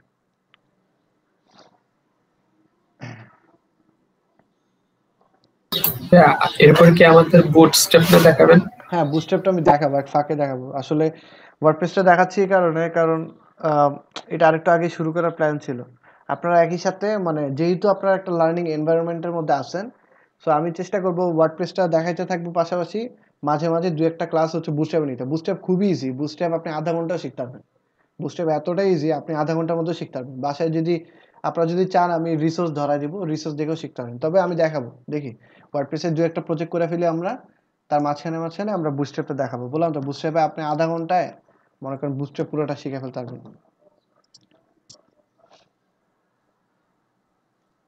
মানে ওয়ার্ডপ্রেসে কাজ করার জন্য কি পিএইচপি লাগে না? পিএইচপি শেখা থাকলে আপনি ওয়ার্ডপ্রেস থিম ডেভেলপমেন্টে কাজ করতে পারবেন, যেহেতু আপনার ওয়ার্ডপ্রেস কাস্টমাইজেশনে কাজ করবেন। তারপর হচ্ছে যে এই যে পেজ বিল্ডার যে ওয়েবসাইট বানাবেন, সেক্ষেত্রে আপনার পিএইচপির আইডিয়াটা এত একটা প্রয়োজন পড়ে না। বাট পিএইচপি যদি জানা থাকে তাহলে আপনি আপনার বলবো যে শুধুমাত্র কাস্টমাইজেশন না, ওয়ার্ডপ্রেস থিম ডেভেলপমেন্ট শেখা শুরু করে দেন। আপনারা মানে আমাদের মানে আগে যে ব্যাচের স্টুডেন্টরা আছে, তারা তো মানে কোর্সে কি আমাদের কোর্সে আমরা হচ্ছে যে মানে ওয়ার্ডপ্রেসটা দেখাই, তো তারা মোটামুটি ওয়ার্ডপ্রেসটা শিখছে, শেখার পরে কোর্স শেষে তারা হচ্ছে যে নিজেরাই পিএইচপি মানে টিম করে পিএইচপি শেখা শুরু করছে। পিএইচপি শিখছে, শেখার পরে হচ্ছে ওয়ার্ডপ্রেস থিম ডেভেলপমেন্ট শেখা শুরু করছে। যেমন আমাদের এজেন্সিতে আমরা যে কাজটা করি, এই যে আপনারা ওয়ার্ডপ্রেসের থিমগুলো দেখতেছেন না, থিম ফরেস্টে কিংবা হচ্ছে এই যে এই ধরনের, মানে আচ্ছা আমি দেখাচ্ছি। ভাইয়া কোন দিয়ে সুবিধা বেশি আপনাদের? ডট নেট দিয়েও করা যায় না? না, ওয়ার্ডপ্রেস থিম ডেভেলপমেন্টের জন্য আপনার হচ্ছে পিএইচপির মানে ল্যাঙ্গুয়েজে পারদর্শিতা থাকা প্রয়োজন। ডটনেটের কাজ আলাদা, ঠিক আছে? ডটনেট হচ্ছে বিভিন্ন সফটওয়্যার ডেভেলপমেন্টের কাজে মানে মাইক্রোসফট ডটনেটটা ইউজ করে, ঠিক আছে? তবে এই যে এই ধরনের থিমগুলো বানানোর জন্য আপনার হচ্ছে অবশ্যই পিএইচপিতে ভালো নলেজ থাকতে হবে। তারপরে আপনি এই যে ওয়ার্ডপ্রেসটা বানাইছে কি দিয়ে, ওয়ার্ডপ্রেসটা বানানো হয়েছে তো পিএইচপি দিয়ে। ওয়ার্ডপ্রেসটা তো হচ্ছে পিএইচপি দিয়ে। হ্যাঁ, পিএইচপি দিয়ে করা। সো আপনার পিএইচপি তো ল্যাঙ্গুয়েজটা জানা উনি থাকলে যেটা আপনি বলতেছে, ওনার কোশ্চেনটা ছিল যে ওয়েব ডেভেলপমেন্ট, তো ওয়েব ডেভেলপমেন্ট তো করা যায় হচ্ছে ওই ASP.NET দিয়ে। হ্যাঁ ওটা করা ওনার যায়। কোশ্চেনটা ছিল এটা। আচ্ছা আচ্ছা, আমি ভাবছিলাম যে আপনি ভাবছেন ওয়ার্ডপ্রেসের কথা জিজ্ঞেস করছেন। তো যাক, না আপনি না, ওয়ার্ডপ্রেসের যে জিনিসটা বললাম যে এই ধরনের থিমগুলো দেখতেছেন না, আমরা হচ্ছে এই ক্লায়েন্টের জন্য অনেক সময় দেখা যায় কি যে ক্লায়েন্ট কাস্টম ফিচার চায়, যে অনেক সময় যেগুলো হচ্ছে যে মানে মার্কেটে এরকম থিম অ্যাভেলেবেল থাকে না। তো তখন করি কি আমরা নিজেরা একটা থিম ডেভেলপ করি কিংবা একটা প্লাগইন ডেভেলপ করি, করে ক্লায়েন্টের কাজটা শেষ করে দিই। তো এগুলোর জন্য কিন্তু হিউজ চার্জ করা হয়। এক একটা ক্লায়েন্ট দেখা যায় কি যে আপনার ওই যে মানে $200-300 চার্জ না, যেহেতু একটা থিম ডেভেলপ করা হচ্ছে, মোটামুটি তাদের কাছ থেকে আমরা 2 থেকে 3 হাজার চার্জ করি এক একটা থিম প্লাস পুরো ওয়েবসাইট। মানে ওগুলো একটা ছোটখাটো ওয়েবসাইট থাকে না, দেখা যায় মাল্টি ভেন্ডর ওয়েবসাইট থাকে। মাল্টি ভেন্ডর বলতে হচ্ছে যে মানে একই ওয়েবসাইটের মধ্যে যে চাল টাল যেরকম একটা ওয়েবসাইট, দারাজ যেরকম একটা ওয়েবসাইট দেখতেছেন না, তারপর হচ্ছে জি আলি ভাই। এক্সপ্রেস, এই ধরনের ওয়েবসাইট বা ইভালির মতো ওয়েবসাইট, এগুলোর জন্য আমরা এরকম করে চার্জ করি যে 3 থেকে 5 হাজার পর্যন্ত। যেটা একদম বেসিক, কিন্তু অনেক সময় দেখা যায় কি আরো মানে হাই কাস্টমাইজ চাইলে তখন আরো চার্জটা একটু বেশি করা হয়। তো যাই হোক, এগুলো নিয়ে পরে কথা বলবো, আগে আমরা একটু সফটওয়্যারটা ইনস্টল দিই। আপাতত আপনারা ওয়ার্ডপ্রেস কাস্টমাইজেশনে করেন, থিম ডেভেলপমেন্টে যখন হেল্প লাগে আমি আসি, ইনশাল্লাহ হেল্প করবো। যেমন আমাদের মাঝে মাঝে মিটের সেশন হয়, ইনস্টল হইতেছে দেখে আপনাদের গল্পটা করতেছি। মাঝে মাঝে ওই যে ছেলেপেলেরা হচ্ছে যে মিটের সেশন করে, ওরা শিখতেছে, শিখতে গেলে কোথাও আটকে গেলে তখন আমি চেষ্টা করি টাইম দেওয়ার। আচ্ছা, do you want to start the control panel now? Okay. আচ্ছা, আপনাদের যখন ইনস্টল হয়ে যাবে আপনি চাইলে এই যে এখান থেকে টিক চিহ্ন দিলে, ফিনিশ দিলে আপনারা দেখবেন যে সফটওয়্যারটা অটোমেটিক্যালি ওপেন হয়ে যাচ্ছে। বা কোনো কারণে যদি আপনার সফটওয়্যারটা না ওপেন হয়, জাস্ট এখানে আসবেন, আসার পর হচ্ছে সার্চ করবেন জ্যাম্প লেখে, দেখবেন এই যে জ্যাম্প, জ্যাম্প লেখে সার্চ করবেন, দেখবেন যে জ্যাম্প কন্ট্রোল প্যানেল নামে একটা জিনিস এসে পড়ছে, ঠিক আছে? এটা ক্লিক করবেন, ক্লিক করলে সফটওয়্যার ইনস্টলেশনটা আপনি দেখতে পারবেন জিনিসটা কিরকম। এই যেরকম একটা সফটওয়্যার আসবে, এই সফটওয়্যারের মধ্যে যখন আপনি স্টার্টে মানে ক্লিক করবেন যে অ্যাপাচি এবং মাইস্কুলে, তখন আপনার পিসিতে একটা মানে সার্ভার ক্রিয়েট হয়ে যাবে। তবে তার আগে আমাদের আরো কিছু কাজ আছে, সেগুলো আমরা করি। আচ্ছা, আমরা এগুলো আগে কেটে দিই, আমরা এটা কেটে দিলাম। আমরা এখন হচ্ছে আমি কোথায় ইনস্টল করছিলাম, সি ড্রাইভে। সি ড্রাইভের এই যে দেখেন জ্যাম্প নামে একটা ফাইল তৈরি হয়ে গেছে, এটার ভিতরে ফোল্ডারের ভিতরে আমরা ঢুকবো, যেখানে ইনস্টল হয়েছে সেখানে আগে আমরা ঢুকবো। ঢোকার পর আমরা খুঁজে বের করবো কোথায় htdocs নামে একটা ফাইল আছে। সবাই একটু মিউট করে রাখেন, হ্যাঁ, বারবার একটু একো হচ্ছে। এই যে htdocs নামে একটা ফোল্ডার আছে, এটার ভিতরে ঢুকবো। ঢোকার পর আপনি আপনার পছন্দ মতো একটা ফোল্ডারের নাম দিবেন, ঠিক আছে? মানে ফোল্ডারের নামটা এই কারণে দিবেন, যে ফোল্ডারের নামটা দিবেন ওইটাই হচ্ছে আপনার প্রজেক্ট। মনে করেন আপনার প্রজেক্টের নাম হচ্ছে এরকম যে ফার্স্ট ওয়েবসাইট, আমি একসাথে লাগাই লিখলাম, দেখেন ফার্স্ট ওয়েবসাইট, হ্যাঁ, এই দেখেন ফার্স্ট ওয়েবসাইট নামে, এটা আমার প্রজেক্টের নাম। এটা কিন্তু এখনো খালি আছে। তা আমি করবো কি, যেহেতু আমার ওয়ার্ডপ্রেসটা ইনস্টল দেওয়া লাগবে, তাই না? ওয়ার্ডপ্রেসটা আমার ইনস্টল দেওয়া লাগবে, ওয়ার্ডপ্রেসের জিনিসটা তো আনতে হবে। আমার সার্ভার তৈরি হয়েছে, কিন্তু ওয়ার্ডপ্রেস আনার জন্য যেটা করতে হবে, আমি wordpress.org-তে যাব। wordpress.org-তে গেলাম, যাওয়ার পর এখানে দেখবেন গেট ওয়ার্ডপ্রেস নামে একটা জিনিস আছে, এটাতে ক্লিক করবেন। বা আপনি যা গুগলে সার্চ করতে পারেন যে ওয়ার্ডপ্রেস ডাউনলোড লিখে। আচ্ছা, এই যে দেখেন ডাউনলোড ওয়ার্ডপ্রেস 5.3.3, এটা আমি ডাউনলোড দিব। আমার এটা ডাউনলোড হয়ে গেল।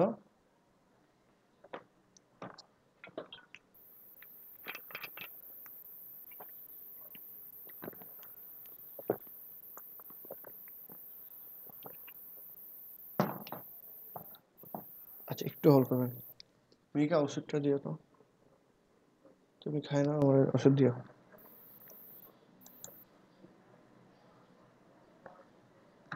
আচ্ছা, এই যে দেখেন আমার ওয়ার্ডপ্রেসটা ডাউনলোড হয়ে গেছে।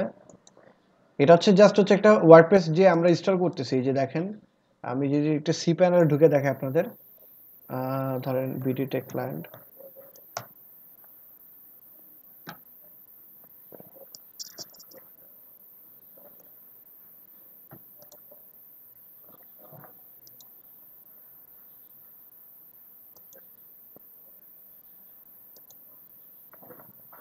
আপনাদের একটু একটা জিনিস দেখাচ্ছি আগে, যে আমি যে ফাইলটা ডাউনলোড করছি এটার ভিতরে কি কি আছে একটু দেখেন।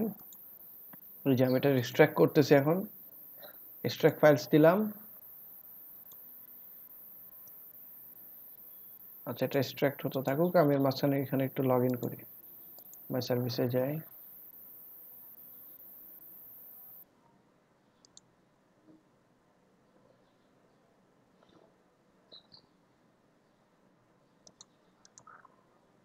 এই যে ধরেন এটা একটা সাইট, ঠিক না? এই সাইটের আমরা যদি হচ্ছে হোস্টিং এর ভিতরে ঢুকি, আর এই যে ধরেন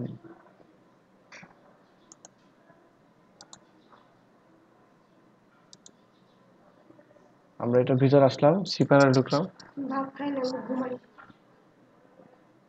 এই যে ফাইল ম্যানেজারে যদি যাই, আচ্ছা এই যে দেখেন আমার সফটওয়্যারটা কোথায় ইনস্টল করছি। আচ্ছা, ইনস্টল করি নাই, জাস্ট এক্সট্রাক্ট করছি কোথায়, এই যে এখানে জাস্ট ওয়ার্ডপ্রেস যেটা নাম আছে এখানে দেখেন অনেকগুলো ফাইল দেখতে পাচ্ছেন না, wadmin, wp-admin, কন্টেন্ট, এই ফাইলগুলোই আপনি যদি একটা পুরো একটা ওয়ার্ডপ্রেস ইনস্টল দিয়ে দেন কোনো একটা সাইটের ভিতরে, ধরেন আমি এই যে এটার ভিতরে ঢুকলাম, এই যে দেখেন সেম ফাইলগুলো আপনি এখানেও পাবেন, ঠিক আছে? সো আপনারা খেয়াল রাখবেন যে যখন ওয়ার্ডপ্রেস ইনস্টল দিচ্ছেন, এটা হচ্ছে এমন একটা জিনিস, এটার মধ্যে ওয়ার্ডপ্রেস রিলেটেড যত ফাইলগুলো আছে সব পাবেন। আপনি যেখানে এসে ইনস্টল দিলেও দেখবেন সেম জিনিসগুলো আছে।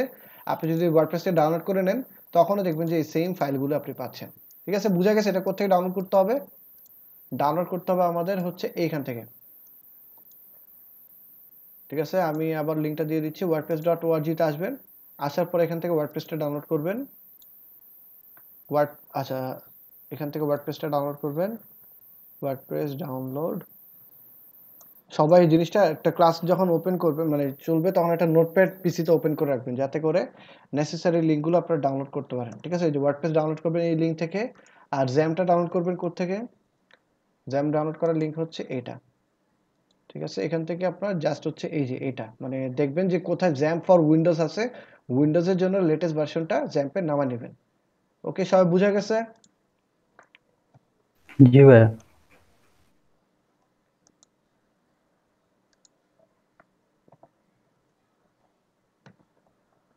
ডাউনলোড,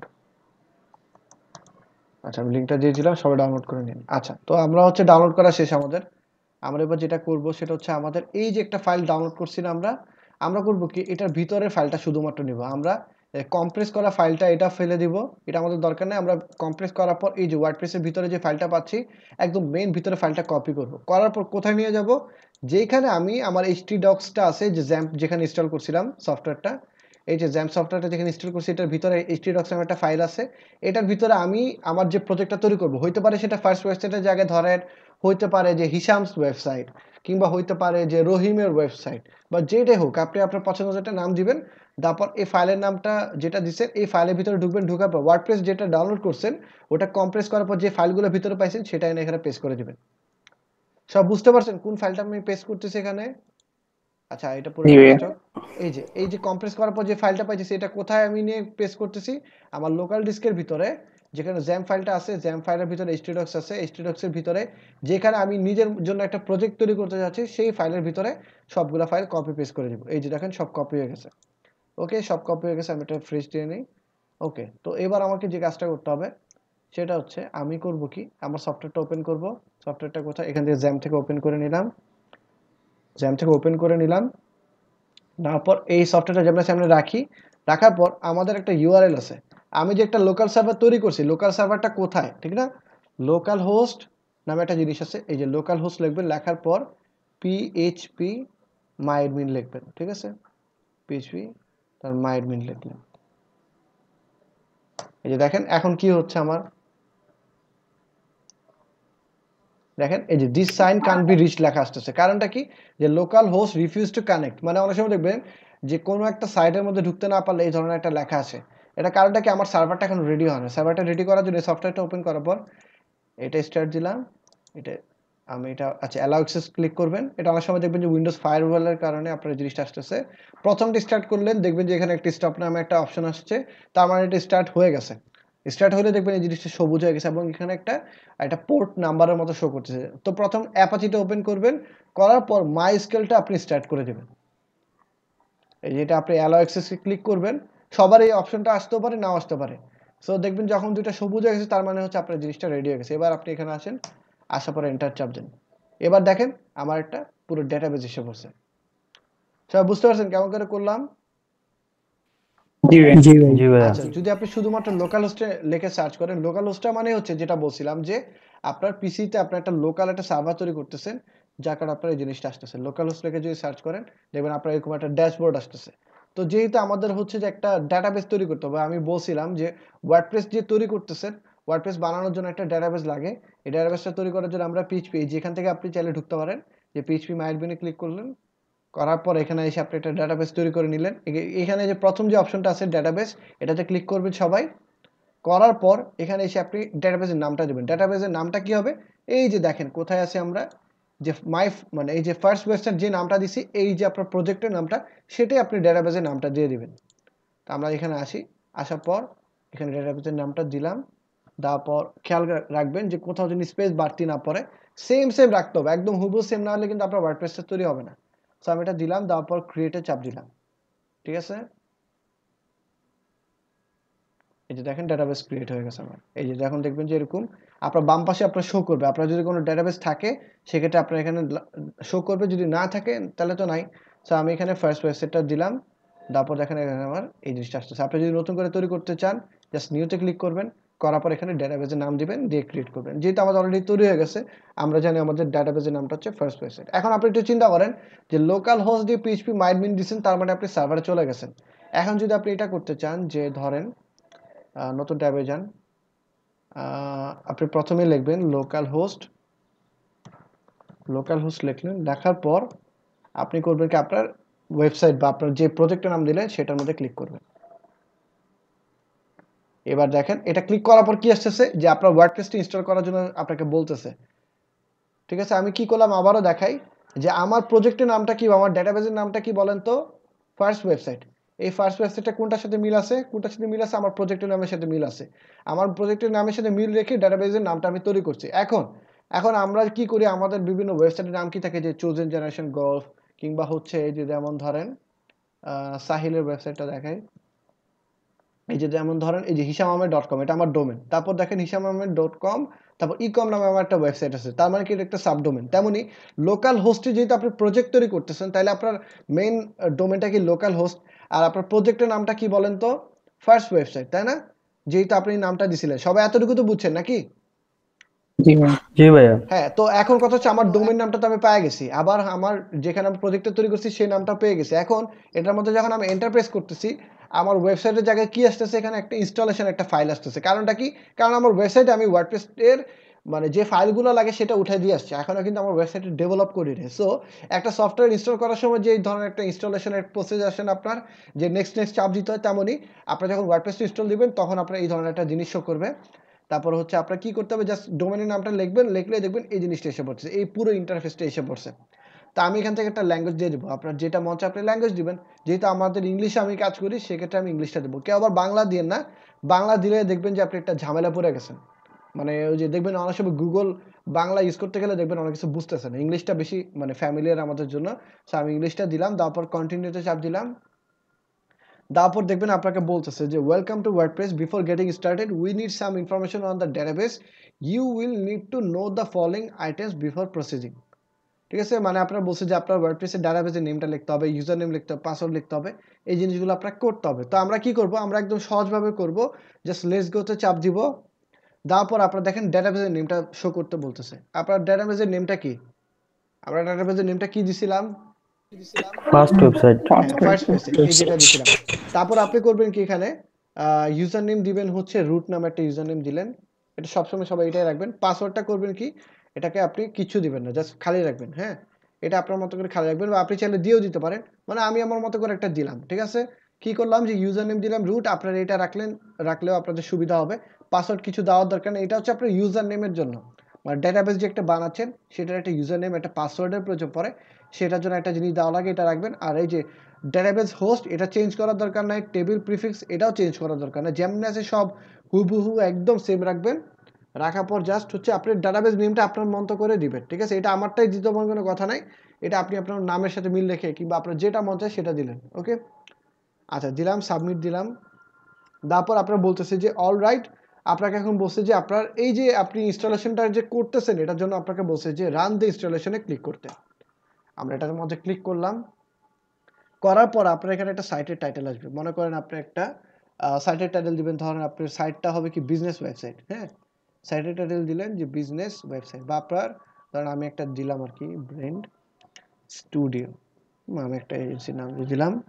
তারপর আমি আমার পছন্দ মতো একটা ইউজার নেম দিলাম। ঠিক আছে, যে কোনো একটা ইউজার নেম হতে পারে, আমি একটা ইউজার নেম দিলাম। আমি একটা ইউজার নেম দিলাম যে হিসাম 1 2 3 4 5, এরকম একটা পাসওয়ার্ড দিলাম। সবাই খেয়াল রাখেন আমার পাসওয়ার্ডটা, ঠিক আছে, আমার মনে নাও থাকতে পারে। তো আমি একটা সাইটের টাইটেল দিলাম। টাইটেলটা হচ্ছে ওই যে আমরা মনে নাই যে আমরা এইচটিএমএল এ কি করতাম, যে এইচটিএমএল এর হেড ট্যাগের ভিতরে একটা কি ছিল, টাইটেল নামে একটা ট্যাগ ছিল না, ছিল কি না? টাইটেল ট্যাগের মধ্যে যে লেখাটা লিখতাম, এই জিনিসটা সেম জিনিস, এটার মধ্যে আপনি যা দিবেন তাই আপনার ওয়েবসাইটের উপরে শো করবে। ওকে, তারপরে আপনি একটা হচ্ছে এখানে কনফার্ম করতে হবে। দেখবেন যে অনেক সময় আপনার এখানে ভেরি উইক শো করতেছে, বা আপনি একটা পাসওয়ার্ড জেনারেটর দিয়ে যদি দেন দেখবেন এটা আরো অনেকটা স্ট্রং হচ্ছে। সো যেহেতু এটা ভেরি উইক আছে তখন আপনার কি বলছে যে confirm password, confirm use of week password, এর মধ্যে ক্লিক করবেন। যদি উইক হয় সেক্ষেত্রে ক্লিক করবেন, তারপর একটা মেল অ্যাড্রেস দিয়ে দেবেন। ধরুন আমি একটা মেল অ্যাড্রেস দিলাম, এই যে এটা দিয়ে দিলাম। তারপর এটার মধ্যে ক্লিক করার দরকার নাই, এটা বাদ দেন, জাস্ট হচ্ছে এই কয়েকটা জিনিস দিবেন, তারপর ইনস্টল ওয়ার্ডপ্রেস দিবেন।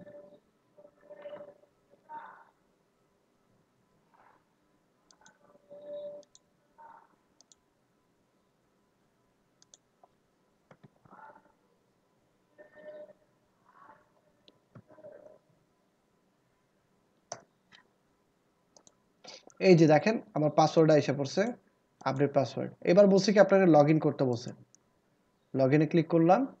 এখন এই যে দেখেন আমার ওয়ার্ডপ্রেস কিন্তু ইনস্টল হয়ে গেছে, এটা হচ্ছে আমার লোকাল সার্ভার। আমি এটা যদি ক্লিক করি দেখেন আমার ওয়ার্ডপ্রেসটা ইনস্টল হলে, এই যে মনে আছে আমি আপনাদের প্রথমে আমার এই যে একটা হোস্টিং এ ওয়ার্ডপ্রেস ইনস্টল করে দেখাইছিলাম, এই ধরনের একটা ইন্টারফেস শো করছিল, আপনাদের মনে আছে? জি ভাই।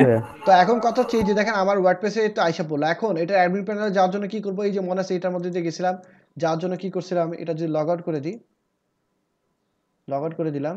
তারপর যদি আমি এখানে আসি আবার কপি দিয়ে পেস্ট দিই, আমার এটা অ্যাডমিন প্যানেলে যাওয়ার জন্য যে জিনিসটা করতে আমার একটা মানে একটা ইউআরএল লিখতে হয়, তাই না? ইউআরএলটা কি লিখতে হয়, wp admin লিখে ডব্লিউপি অ্যাডমিন, এটা লিখলে আপনার একটা লগইন একটা অ্যাডমিন প্যানেল আসবে। এই যে এরকম একটা ইন্টারফেস আসবে, আপনার এখানে জাস্ট ইউজার নেম পাসওয়ার্ডটা দিবেন, দিয়ে আপনি ঢুকে যাবেন। তারপর এখানেও সেম, তাহলে কি করতে হবে, আমার wp admin দিলাম। ভাই পিএইচপি মাই অ্যাডমিন দিলে আসবে না? পিএইচপি অ্যাডমিন না, ডাব্লিউপি লগইন দেওয়া যায়, ডাব্লিউপি লগইন ডট পিএইচপি এই জিনিসটা।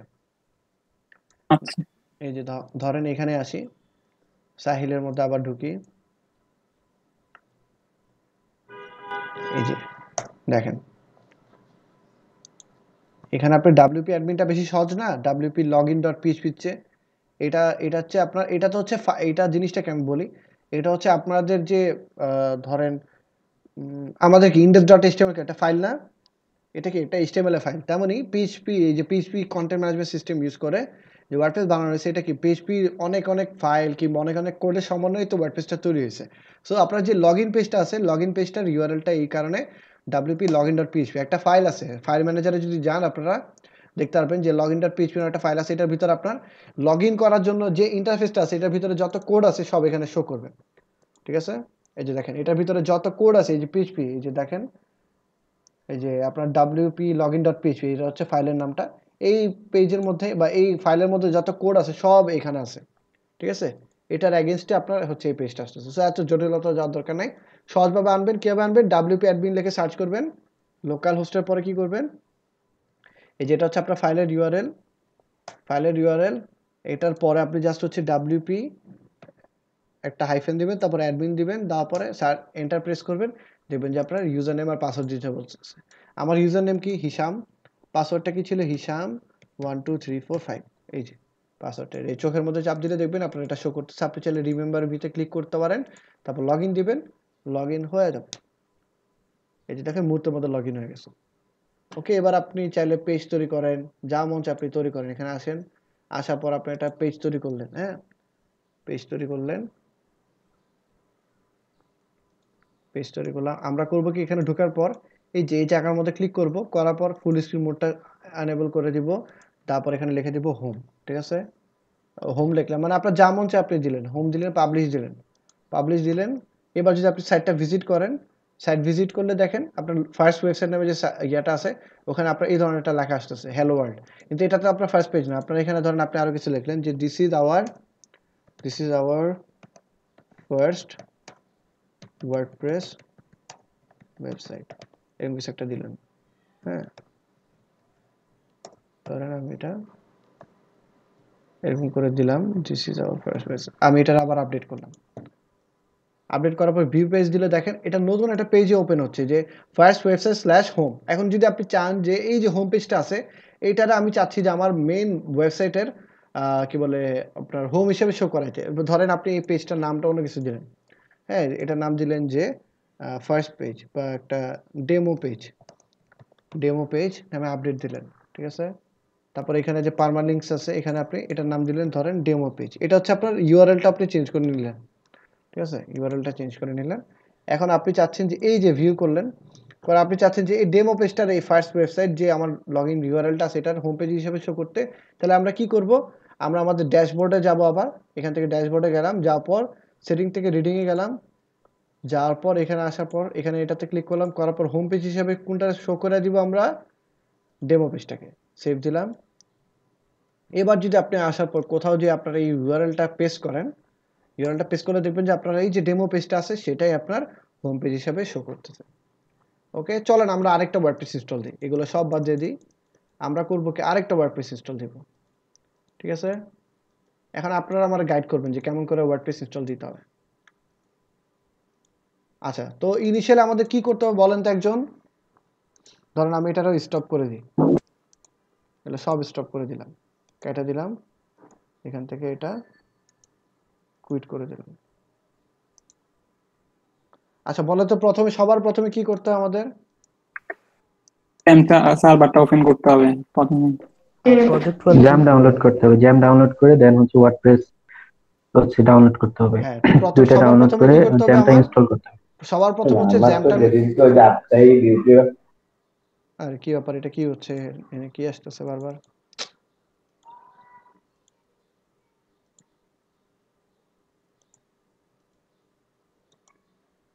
আচ্ছা ওই জ্যামটা ওই যে ক্লোজ করতে গেলে একটু প্যারা হয়, মানে একদম আচ্ছা আমি আবার ওপেন করি। সবার প্রথমে যেটা করতে হবে, আমি একটা এখানে জ্যামটা ডাউনলোড করবো। জ্যামটা কোথায় ডাউনলোড করবো? এই যে আপনাদের যে লিঙ্কটা দিচ্ছি এখান থেকে জ্যামটা ডাউনলোড করলাম। করার পর একদম ইজি একটা সফটওয়্যার, এটা ইনস্টল করবেন। করার পর আপনি দেখতে পারবেন যে আপনার এই যে জ্যাম নামে একটা, যে এটা যদি ওপেন করি এরকম একটা ইন্টারফেস আসতেছে। তো আমরা চাইলে এটা ফার্স্ট স্টার্ট দিয়ে দিতে পারি, না দিলেও কোনো সমস্যা নেই, পরবর্তীতে দিলেও চলবে। তো আমি এটা রেখে দিলাম করে। তারপরে আমার ইনস্টল যেখানে হয়েছে, আপনাদের হইতে পারে এটা সি ড্রাইভে ইনস্টল করলেন, কিংবা ডি ড্রাইভ বা যেটা মন চায় আপনি যে কোনো একটা ড্রাইভে মানে ইনস্টল করে নিলেন। ইনস্টল করার পর ওখানে দেখবেন যে একটা জ্যাম্প নামে একটা ফোল্ডার তৈরি হয়ে গেছে। এইটা থেকে আমরা কোন ফাইলের ভিতরে ঢুকবো এখন? htdocs হ্যাঁ, htdocs এর ভিতরে ঢুকবো। ঢোকার পর ধরেন আপনি একটা নাম দিলেন, নাম ফাইল দিলেন, ক্রিয়েট করব, ফোল্ডার ক্রিয়েট করব। হ্যাঁ ফোল্ডারের নাম দিলেন ধরেন একটা যে পোর্টফোলিও, ঠিক আছে, পোর্টফোলিও, ঠিক আছে, এরকম একটা নাম দিলাম, পোর্টফোলিও নাম দিলাম। তারপর আমি করব কি, আমার যেখানে আমি ওয়ার্ডপ্রেসটা ইনস্টল দিছিলাম না, ঠিক আছে, আপনারা কিন্তু যেখানে ওয়ার্ডপ্রেস অলরেডি ইনস্টল দেওয়া আছে সেই ফাইলটা কপি করে এনে বসেন না। এটা করতে হবে কি, ওয়ার্ডপ্রেস থেকে ডাউনলোড দিতে হবে, wordpress.org থেকে, এই যে এখান থেকে ডাউনলোড দিতে হবে। দেওয়ার পর এই যে এখান থেকে ডাউনলোড দিব, দেওয়ার পর হচ্ছে যে আমি যে ফাইলটা পাবো সেটার এক্সট্রাক্ট করবো। আমার অলরেডি ডাউনলোড দেওয়া আছে। আমরা যদি যাই ডাউনলোডসে, কম্প্রেসে যাই, এখানে এই যে এটা আমি পেয়ে গেছি অলরেডি।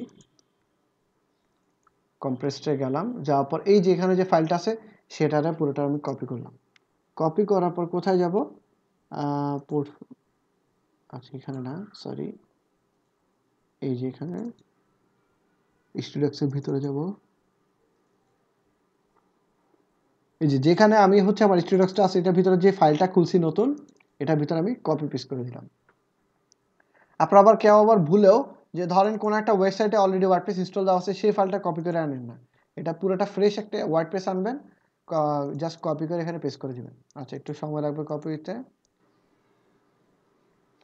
আচ্ছা দেখেন কপি কিন্তু হয়ে গেছে আমার। তো এখন আমার যে কাজটা করতে হবে সেটা হচ্ছে যে ধরেন এই যে পোর্টফোলিওতে ক্লিক করলেন, পোর্টফোলিওতে ক্লিক করলেন, এটার ভিতরে আগে দেখে নেবেন যে সব ফাইল কপি হয়েছে কিনা।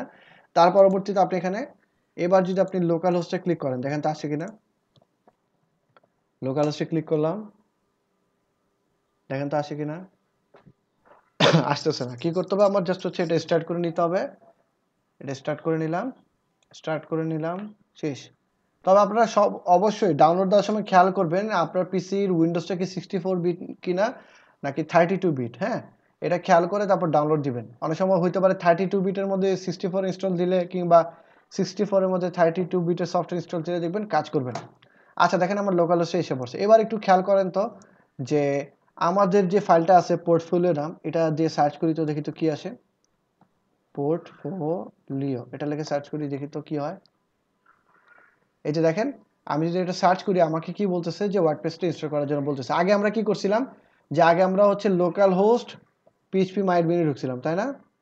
এরকম হচ্ছে phpMyAdmin ঢুকছিলাম, phpMyAdmin এটার ভিতরে ঢুকছিলাম। এটার ভিতরে ঢোকার পর ডেটাবেসের একটা নাম তৈরি করে নিয়েছিলাম। এবার আমি করব কি, ডেটাবেসের নামটা না তৈরি করে দেখি তো কিছু করা যায় কিনা।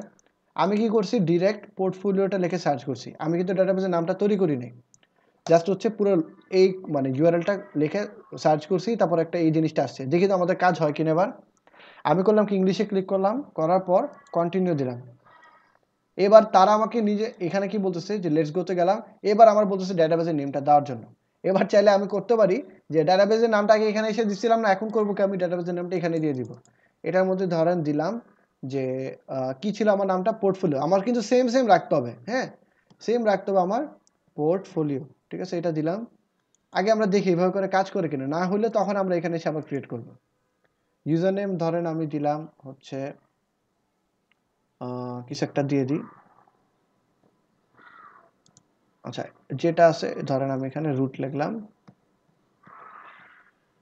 পাসওয়ার্ড কিছু বাদ দিয়ে দিই, তারপর হচ্ছে যা আছে তাই রাখলাম। জাস্ট ডাটাবেসের নেমটা এটার সাথে মিল রেখে সেম করে দিলাম, ঠিক আছে। এই যে পোর্টফোলিও এটাই এখানে কপি করে দিছি। ওকে, এটাই আমি হচ্ছে কোথায় কপি করছি, এই জায়গাটায় পেস্ট করলাম। দেখি এবার কাজ হয় কিনা। সাবমিট করলাম। আচ্ছা এটা কাজ করতেছে না, কারণটা কি দেখেন কি বলতেছে, we are able to connect the database server, which means your username password is okay but not able to select portfolio database. Are you sure it exists? Does the user root administrator মানে বলতেছে যে আপনার portfolio নামে কি আসলে database তৈরি করা আছে? আমাকে ডাটাবেস নামটা তৈরি করা নাই। কি করতে হবে আমাদের করতে হবে কি, এখানে আসবো, আসার পর ডাটাবেস হ্যাঁ ডাটাবেসটা ক্রিয়েট করতে হবে। ডাটাবেসে এখানে ক্লিক করতে পারেন কিংবা নিউতে ক্লিক করতে পারেন। এখানে আসার পর লিখলাম, লেখার পর এখানে ক্রিয়েট দিলাম, ঠিক আছে, ক্রিয়েট দিলাম। তারপর আমার কিন্তু এই যে পোর্টফোলিও নামে ডাটাবেসটা তৈরি হয়ে গেছে। তা আমি আবার এক কাজ করব, এটা কপি করি, পুরোটা কপি করে পেস্ট দিলাম। পেস্ট দেওয়ার পর আবার আসি, এখানে ইংলিশ তো ক্লিক করা আছে, জাস্ট কন্টিনিউ দিলাম। তারপর এবার লেটস গোতে যাই। তারপর আমি এখানে কি করব, ডাটাবেসের নেম যেটা যে ফার্স্ট ওয়েবসাইট, ও আচ্ছা এখানে কি পোর্টফোলিও লিখছি, হ্যাঁ ঠিক আছে দেওয়া আছে, ঠিক আছে পোর্টফোলিও দিলাম। তারপর এখানে দিলাম রুট দিলাম, ধরেন পাসওয়ার্ডটা বাদ দিয়ে দিই। যদি আমাদের এটা ওভাররাইট হয়ে যায় তাহলে আমরা চেঞ্জ করে নিব। আমরা আগের মতো করে রুট দিয়ে দিই, ঠিক আছে, সাবমিট দিলাম। এই যে দেখেন আমার কিন্তু এবার ইনস্টলেশনের প্রসেসটা এসে পড়ছে, ঠিক আছে, শেষ। এবার সাইটের টাইটেল দিলাম যে হিসাম আহমদ পোর্টফোলিও, এরকম কিছু একটা নাম দিলাম, ঠিক আছে। ইউজার নেম দিলাম যে অ্যাডমিন, তারপর দিলাম কি অ্যাডমিন 1 2 3 4 5 6 এরকম কিছু একটা দিলাম। আচ্ছা 5 পর্যন্ত রাখি। তারপর করলাম কি কনফার্ম দিলাম, তারপর জাস্ট ইনস্টল করতে দিলাম। আচ্ছা ইউ মাস্ট, ও আচ্ছা আমি ইমেল অ্যাড্রেসটা ভুলে দিই নাই, ইমেল অ্যাড্রেসটা আমার অবশ্যই দিতে হবে। এই দেখেন ইউজার নেম অ্যাডমিন, অ্যাডমিন 1 2 3 4 5 হচ্ছে পাসওয়ার্ড। তারপর আমার পাসওয়ার্ডটা কনফার্ম করতে হবে যে এটা উইক। আচ্ছা তারপরে কি করব, জাস্ট হচ্ছে ইনস্টল দেব। অবশ্যই সবগুলো ইনফরমেশন দিতে হবে, এটা না দিলেও চলবে। একটু সময় নেবে, লোকাল হোস্টে একটু টাইম লাগে, যার কারণে এটা সময় নিচ্ছে। এই যে দেখেন আমার, আচ্ছা এটা লাগবে না, পাসওয়ার্ড আপডেট দিয়ে দিই, আপডেট পাসওয়ার্ড হয়ে গেছে। আচ্ছা এটা লাগবে না, কইছিলাম এই যে এখানে। এবার লগ ইন দিই, লগ ইন কি হবে, অ্যাডমিন 1 2 3 4 5 রিমেম্বার মি দিলাম, শেষ হয়ে গেল।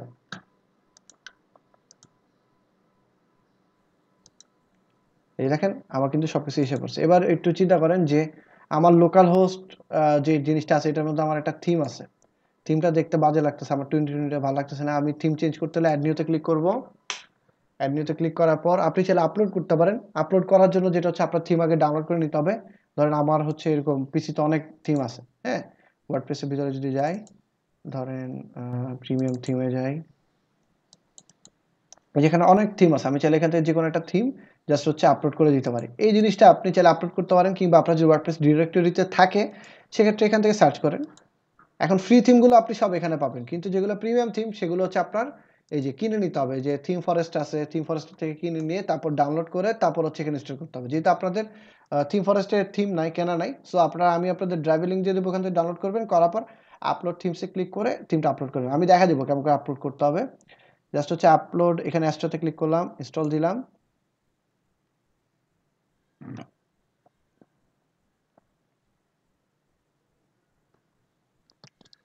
হ্যাঁ ওষুধ খাইছি তো আমি ওষুধ, যাও তুমি ঘুমাও।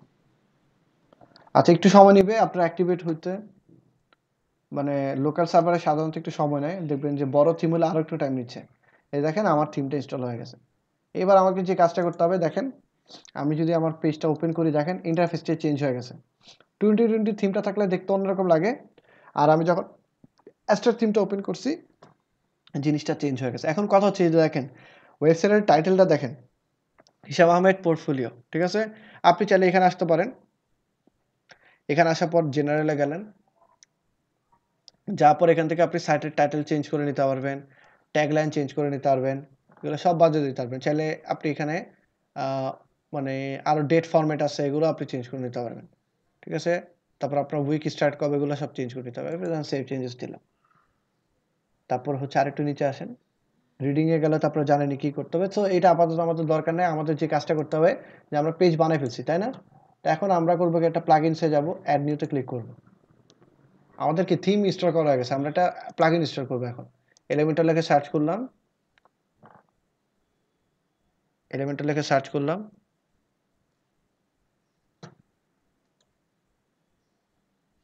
এই যে দেখেন এলিমেন্টর ইনস্টল হচ্ছে।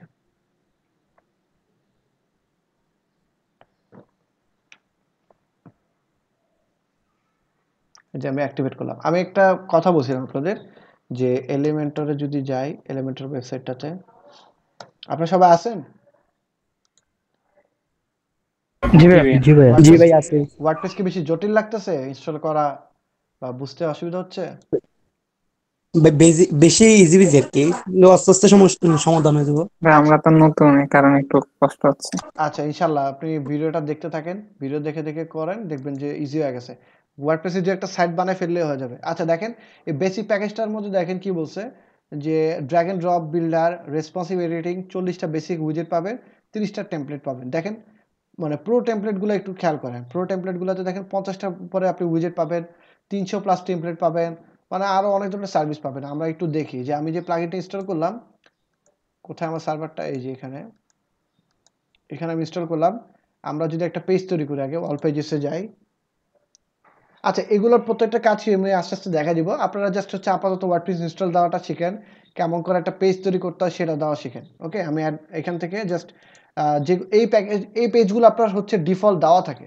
সো আমরা করবো কি, ঢুকে এগুলোরে মুভ টু ট্র্যাশ দিয়ে দিব। করবো কি, জাস্ট আপনার এরকম একটা ইন্টারফেস থাকবে, আপনি করবো কি চাইলে আলাদা আলাদা করে ট্র্যাশে ফালাইতে পারেন, কিংবা আপনি সবগুলোর এটার মধ্যে ক্লিক করলে দেখবেন সব একসাথে ক্লিক হয়ে গেছে।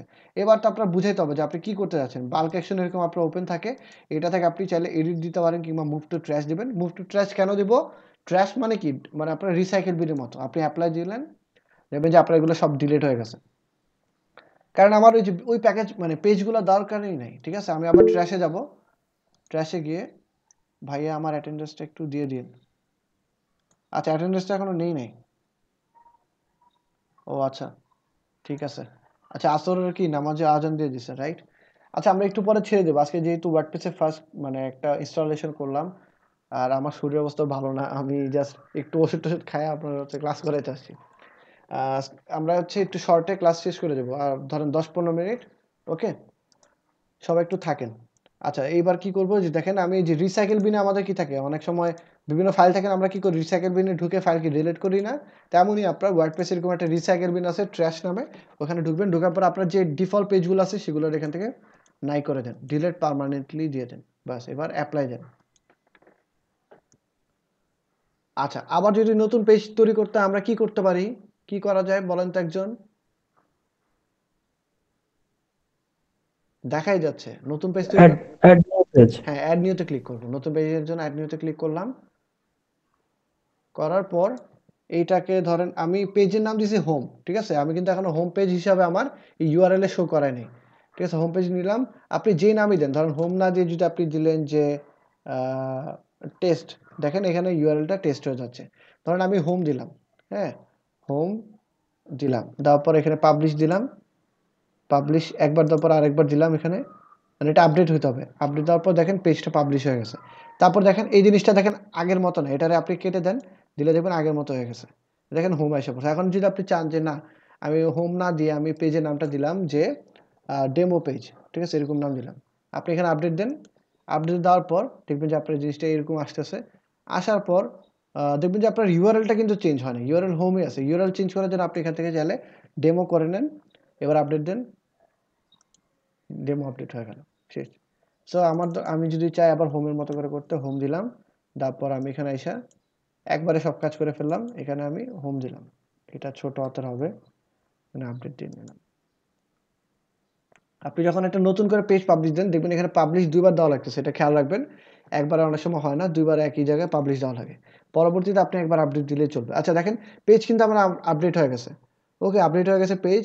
এবার যে জিনিসটা করতে হবে, ধরেন আপনি পেজটা ভিউ করতে যাচ্ছেন, পেজটা ভিউ করার জন্য এখানে একটা ইউআরএল আছে, এটার মধ্যে রাইট বাটনে ক্লিক করতে পারেন, কিংবা একটা ক্লিক করলে নতুন ট্যাবে ওপেন হয়ে যাবে।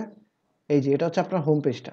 এখন এটার আপনি এই যে পোর্টফোলিওতে শো করার জন্য কি করবেন, মানে portfolio just local host slash portfolio হিসেবে শো করানোর জন্য আমাদের কি করতে হতে পারে, আমি একবার বলছিলাম কিন্তু কে একজন বলেন তো কি করতে হবে, ড্যাশবোর্ডে যাওয়ার পর কই যাইতে হয়, ভুলে গেছেন? সেটিং এ যেতে হবে। হ্যাঁ সেটিংস থেকে রিডিং এ যাব, ঠিক আছে সেটিংসে আসবো, আসার পর রিডিং এ যাব, যাওয়ার পর আমি এখানে এটার মধ্যে ক্লিক করব। স্ট্যাটিক পেজটা কি, যে এই স্ট্যাটিক পেজ হোম পেজ, মানে আপনার প্রত্যেকটা ওয়েবসাইটে একটা হোম পেজ থাকে না, হোম পেজটা আপনি সিলেক্ট করে দিবেন। এখানে ধরেন আপনার আরো কয়েকটা পেজ আছে, ধরেন আমি আরো কয়েকটা পেজ তৈরি করি, অ্যাড নিউতে ক্লিক করলাম, সবাই একটু মিউট করেন ভাইয়া। এই ধরেন আমি আরো একটা টেস্ট 1, হ্যাঁ টেস্ট 01 এরকম একটা নাম দিলাম, ঠিক আছে, পাবলিশ দিলাম। এই যে দেখেন একবার পাবলিশ দিলাম, দেওয়ার পর ঠিক মতো পাবলিশ না হয়, অনেক সময় না হওয়ার, এই যে are you ready to publish, প্রথমবার 2বার পাবলিশ দেওয়া লাগে।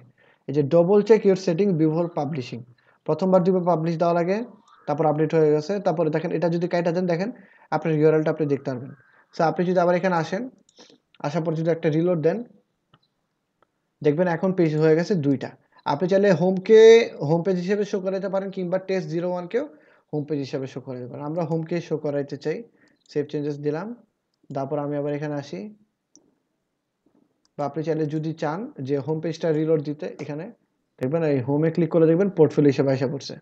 ওকে, আবার আপনি এখানে আসেন, আসার পর পেজেসে যান, অল পেজেসে যান, গেলে দেখতে পারবেন আপনার সবগুলো পেজ শো করতেছে। আপনি চাইলে এই হোমের মধ্যে ক্লিক করতে পারেন, ক্লিক করে আপনি এখানে আসলেন, আসার পর আপনি ধরেন আপনি এবার এডিট উইথ এলিমেন্টার দেবো। এটা কখন দেবো? যখন আপনি পেজ বিল্ডারটা ইউজ করবেন। এই যে আপনি একটা প্লাগইন ইনস্টল করছেন না এলিমেন্টার, এটা ইউজ করে কাজ করতে চান তখন।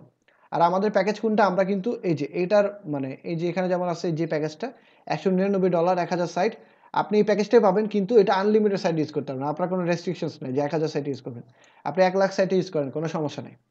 ওকে, আচ্ছা এখন বলতে পারেন যে ভাই মানে এলিমেন্টার ওয়েবসাইটে দেওয়া আছে 1000 সাইট, আপনি কেমন করে 1 লাখ সাইটের কথা বললেন?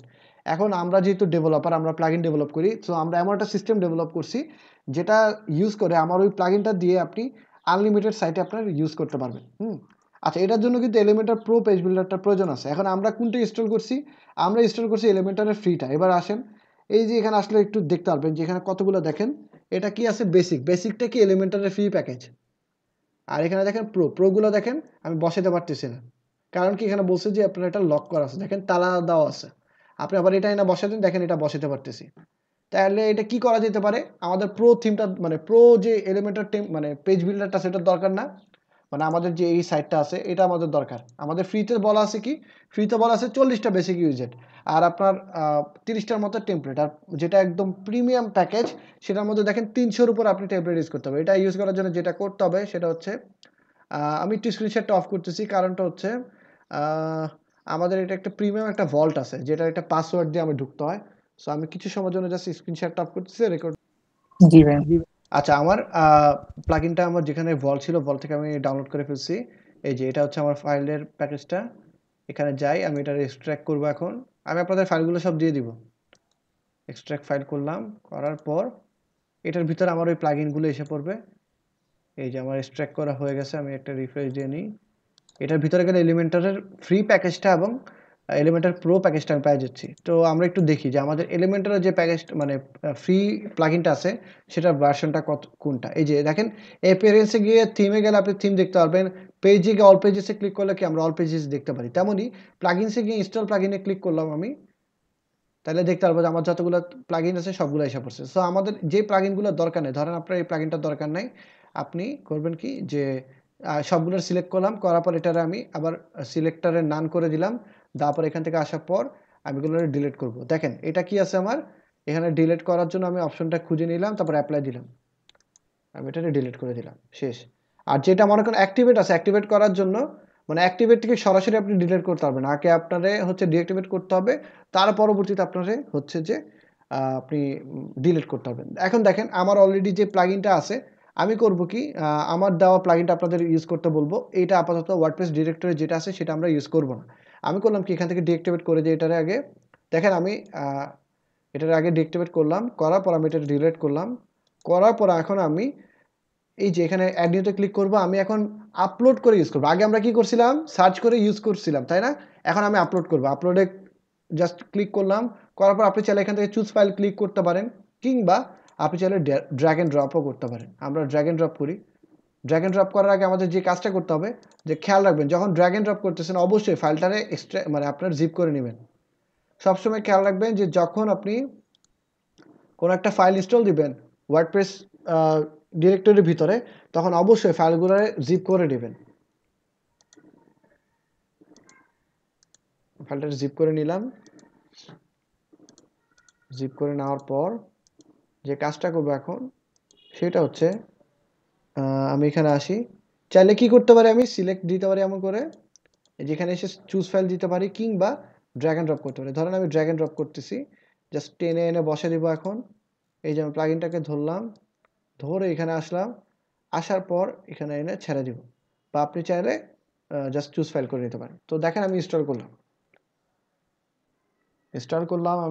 আমি কি করতেছি, এলিমেন্টার ফ্রি ভার্সন ইনস্টল করছি। এবার তার পরবর্তী আমাকে কি করতে হবে, এলিমেন্টারের প্রো ভার্সনটা ইনস্টল করতে হবে। একটু সময় নেবে ইনস্টল করতে। আর যেহেতু লোকাল সার্ভারে হচ্ছে সমস্যাটা হয় কি, যে আপনার ইনস্টলেশনের যে ডিরেক্টরিটা আছে এখান থেকে যদি আপনি আপলোড করেন অনেক সময় নেয়। তো আপনারা চাইলে একটা কাজ করতে পারেন, সেটা হচ্ছে দেখেন আমাদের ফাইলটা কোথায় আছে, মনে আছে আমাদের ডিরেক্টরি কোনটা, আমাদের ডিরেক্টরি কোথায় বলেন তো? আমাদের যে ওয়ার্ডপ্রেসে কাজটা করতেছি লোকাল সার্ভারে কোথায় করতেছি? এর ভিতরে পোর্টফোলিও। হ্যাঁ, এই যে জ্যাম্পের ভিতরে গেলাম, এর ভিতরে গেলাম। এখন একটা মজার জিনিস দেখবেন আপনারা এই যে আমি কোথায় আসলাম, এই যে পোর্টফোলিওর ভিতরে আসলাম। এটার ভিতরে আমরা ওয়েবসাইট ডেভেলপ করতেছি না। সো এটার ভিতরে একটা অনেকগুলো ফাইল আছে না, এখান থেকে WP কন্টেন্টে যাবেন। কন্টেন্টে যাওয়ার পর যদি থিমে যান দেখতে পারবেন যে আপনার কোন কোন থিমগুলো আছে। দেখেন অ্যাস্ট্রা থিম আছে, 2019 আছে, 2017 আছে, 2020 আছে। এখন আমরা যদি এখানে আসি, ধরো আমি এটা কেটে দিলাম, লিভ দেই।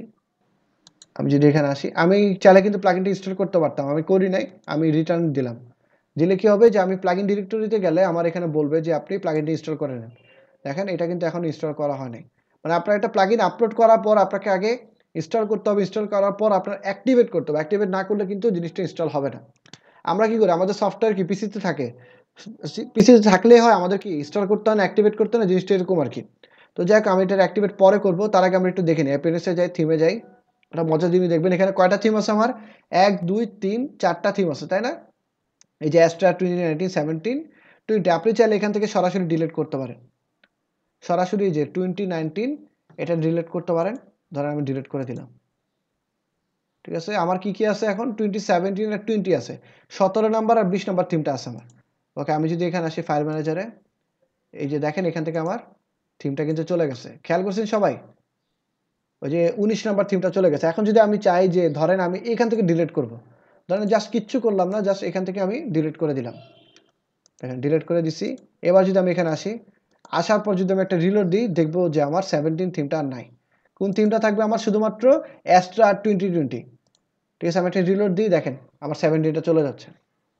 দেখছেন চলে গেল, ব্যাপারটা মজার না? এখন একটা খেয়াল করেন, যখন আমরা অ্যাড নিউতে গিয়ে আপলোড দিচ্ছি তখন কি করছি, জিপ ফাইলটা আপলোড করছি, কিন্তু এখানে আসলে দেখেন এই জিনিসটা আপনার মানে আনএক্সট্রাক্ট অবস্থায় আছে, মানে আনজিপ অবস্থায় আছে, তাই না? সো আমরা একটা কাজ করি, আমরা এবার করব কি, ধরেন এখান থেকে প্লাগইনসে যাই। আচ্ছা, এখান থেকে আমি ডিলিট করে দিই। এখানে কোথায় আছে, WP কন্টেন্টসে যাই, প্লাগইনসের ভিতরে যাই। যাওয়ার পর দেখেন আমার এলিমেন্টটা দেখেন আনজিপ অবস্থায় আছে, তাই না? তো আমি এবার করবো কি, এটা ডিলিট করে দিব। আচ্ছা, আগে আমি একটু দেখি, প্লাগইন ডিরেক্টরিতে যাই, প্লাগইন ডিরেক্টরিতে গেলাম, ইনস্টল প্লাগইনে গেলাম। দেখেন এটা এই অবস্থা আছে, তাই না? আমি এখান থেকে ডিলিট করে দিই, এটা ডিলিট করে দিলাম, জাস্ট কিচ্ছু না, ধরে আমি ডিলিট করে দিলাম, শেষ, ডিলিট হয়ে গেল। এবার যদি এখানে আসি, রিলোড দিয়ে দেখবেন এখান থেকে চলে গেছে। আমরা যখন অ্যাড নিউতে ক্লিক করব, অ্যাড নিউতে ক্লিক করার পর আপলোড প্লাগইনসে গিয়ে চুজ ফাইলে ক্লিক করব, তখন আমাদের কি করতে হবে, জিপ ফাইলটাকে ক্লিক করতে হবে। এই যে এলিমেন্টার প্যাকেজের ভিতরে বা যেখানে যান, জিপ ফাইলটাকে ক্লিক করতে হবে। আর যখন আপনি সরাসরি ফাইল ম্যানেজারের ভিতরে, কিংবা আপনি যেখানে আপনি লোকাল সার্ভার বা হইতে পারে আপনার এই ধরনের একটা সি প্যানেলের, কোথায় আমার সি প্যানেল, আচ্ছা সি প্যানেল তো আমি ডিলিট করে দিছি, মানে ডিলিট কি মানে ক্লোজ করে দিছি ওটা ট্যাবটা, মানে সি প্যানেলে যায় যদি যান আপলোড দেন, তখন আপনার কি করতে হবে, মানে আনজিপ ফাইলটা আপলোড করতে হবে। ধরুন আমার কোথায় আছে এলিমেন্টরটা, আমি খুঁজে বের করি। এলিমেন্টরটা আছে আমার ডাউনলোডসের ভিতরে, ডাউনলোডসের ভিতরে কম্প্রেসডের ভিতরে এলিমেন্টর প্যাকেজে যাই। যাওয়ার পর আমার এই যে এই ফাইলটা, ঠিক আছে। আমি কি এবার জিপ ফাইলটা ইনস্টল করব না, আমি জাস্ট হচ্ছে এটারে কপি করব। কপি করার পর কোথায় যাব, জ্যাম্পের ভিতরে যাব, তারপর স্টুডিওডক্সের ভিতরে যাব, পোর্টফোলিওতে যাব, WP কন্টেন্টের ভিতরে যাব, প্লাগইনসের ভিতরে যাব, যাওয়ার পর এখানে এসে পেস্ট করে দিব, শেষ। দেখেন আমি কি করলাম, এলিমেন্টারের ফ্রি ভার্সনটা এখানে এনে ছেড়ে দিছি, রাইট, কপি করে দিলাম। এবার যদি এখানে আসি, আমার প্লাগইনসের দেখেন লিস্টটা, দেখেন প্লাগইনসের লিস্ট কিন্তু ফাঁকা ছিল। আবার যদি এখন ক্লিক করি, দেখেন কি হয়, এই যে এলিমেন্টার এসে পড়ছে। এবার যদি আমি না দেখেন, আমি যদি এবার জিপটারে আনি, দেখেন কোনো কাজ করে কিনা। আমি এখান থেকে জিপটারে নিয়ে আসবো, এই যে এলিমেন্টার প্রো জিপটার। এবার কিন্তু আমি প্রো ভার্সনটা ইনস্টল দিব, মানে প্রিমিয়াম যেটা, এটা আনলাম। দেখেন এখন কাজ হয় কিনা। এখন যদি আমি এখানে আসি, রিলোড দিই, দেখেন তো শো করে কিনা। দেখেন এলিমেন্টার প্রোটা শো করতেছে না। যখন আমরা এখান থেকে আসবো, আসার পর আমি এটা এক্সট্র্যাক্ট করব, দেখেন এক্সট্র্যাক্ট করতেছি, এক্সট্র্যাক্ট ফাইল ক্লিক করলাম। এক্সট্রাক্ট ফাইল করার পর দেখেন আমার এক্সট্রাক্ট ফাইলটা এসে পড়ছে। এবার যদি আমি এখানে আসি, এখানে এটা শো করতেছে। আচ্ছা, এখনো শো করে নাই কেন? আচ্ছা, আমি কোথায় আছি, কোথায় এক্সট্রাক্ট করলাম? আচ্ছা, এবার আরেকটা রিলোড দিই তো। আচ্ছা, শো করে না। আমি তো ফাইলটা ডিলিট করে দিই তো, দেখি তো কাজ করে কিনা। এই ফাইলটাকে আমি ডিলিট করে দিই। ডিলিট করে দিলাম। একটা রিফ্রেশ দিয়ে নিই। আবার এখানে আসি। আচ্ছা, কাজ করতেছে না। আচ্ছা, আমি কোথায় আছি? পোর্টফোলিওর মধ্যে কি আপলোড দিছি আমরা? পোর্টফোলিও WP কন্টেন্টস প্লাগইনস এর ভিতরে আপলোড দিছি। আচ্ছা, দেখি তো একবার ডিলিট করে দিয়ে সমস্যাটা কোথায়। অ্যাড নিউতে যাই। আচ্ছা, অনেক সময় গ্লিচ হয়। গ্লিচ লোকাল সার্ভারে কাজ করতে গেলে সমস্যা। আচ্ছা, এবার আমি একটু এখান থেকে আপলোড দিয়ে দেখি তো কাজ হয় কিনা। ও আচ্ছা, একটা কাজ করতে আমার, সেটা হচ্ছে আমি কোথায় যেন ছিল আমার ফাইলটা। ফাইলটা কোথায় কোথায় কোথায় কোথায়? এই যেখানে। সব ঠিক আছে। এবার এটা আপলোড দিয়ে দেখি কাজ হয় কিনা। সবাই আছেন? জি ভাই। জি ভাই আছি। জি ভাই আছে। এই যে দেখেন আমার ফাইলটা এসে পড়ছে। অনেক সময় দেখবেন যে আপনার এই জিনিসটা গ্লিচের কারণে কাজ করতেছে না, বাট প্যারা নেওয়ার কিছু নাই। জাস্ট কাজ করে যাবেন, বাস হয়ে গেছে। আচ্ছা, এবার ডিলিট করি তো, দেখি তো ডিলিট হয় কিনা। তাহলে বুঝতে পারবো সমস্যাটা কোথায়। ডিলিট হয়ে গেছে আশা করি। ইনস্টল প্লাগইনে যাই। এই যে ডিলিট হয়ে গেছে। সো আপনারা বুঝতে পারতেছেন দুই পাশে সমানভাবে আপনি কাজ করতে পারবেন। যদি এখান থেকে আপলোড করেন অবশ্যই জিপ ফাইলটা আপলোড করতে হবে। আর যদি ফাইলের মধ্যে আপলোড করেন, এখানে এসে মানে এটা সুবিধাটাকে আমি বলি, এখানে যদি আপনি আগে থেকে আপলোড করে দেন WP কন্টেন্টের প্লাগইনসের ভিতরে আসা, মানে আপনি ফাইলগুলো এনে বসে দেন, তাহলে কি করতে হবে আপনার কোনো কষ্ট করে এখান থেকে আসে আপনার আপলোড দিতে হবে না। যেহেতু লোকাল সার্ভারে কাজ করতেছেন, সো আপনার একটু সময় লাগতেই পারে। তো এই সময়টা থেকে বাঁচার জন্য আপনারা চাইলে এখানে এসে আপলোড করবেন। এখানে আসে আপলোড করার শর্তটা কি বলেন তো? আনজিপ ফাইল আপলোড করতে হবে। কি বলেন তো?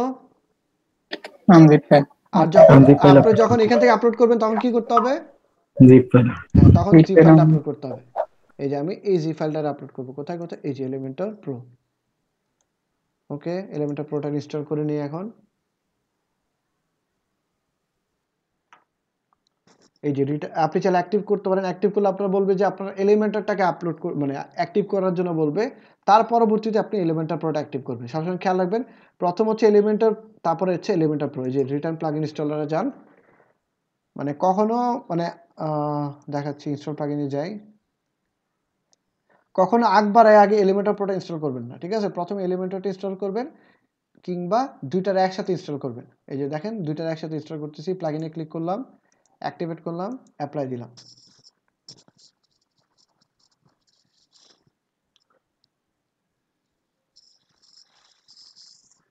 এই যে অ্যাক্টিভেট হয়ে গেছে।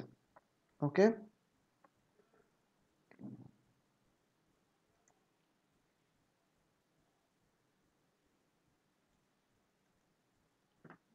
আচ্ছা, এখন আমরা যেটা করব, এই যে দেখেন এখানে কিন্তু অলরেডি একটা লাইসেন্স কি দেওয়া আছে অ্যাক্টিভেট। কেউ ভুলেও এটার মধ্যে ক্লিক করবেন না। এটা হচ্ছে এলিমেন্টরে গেলে আপনি দেখতে পারবেন যে আপনার লাইসেন্সটা আছে কিনা।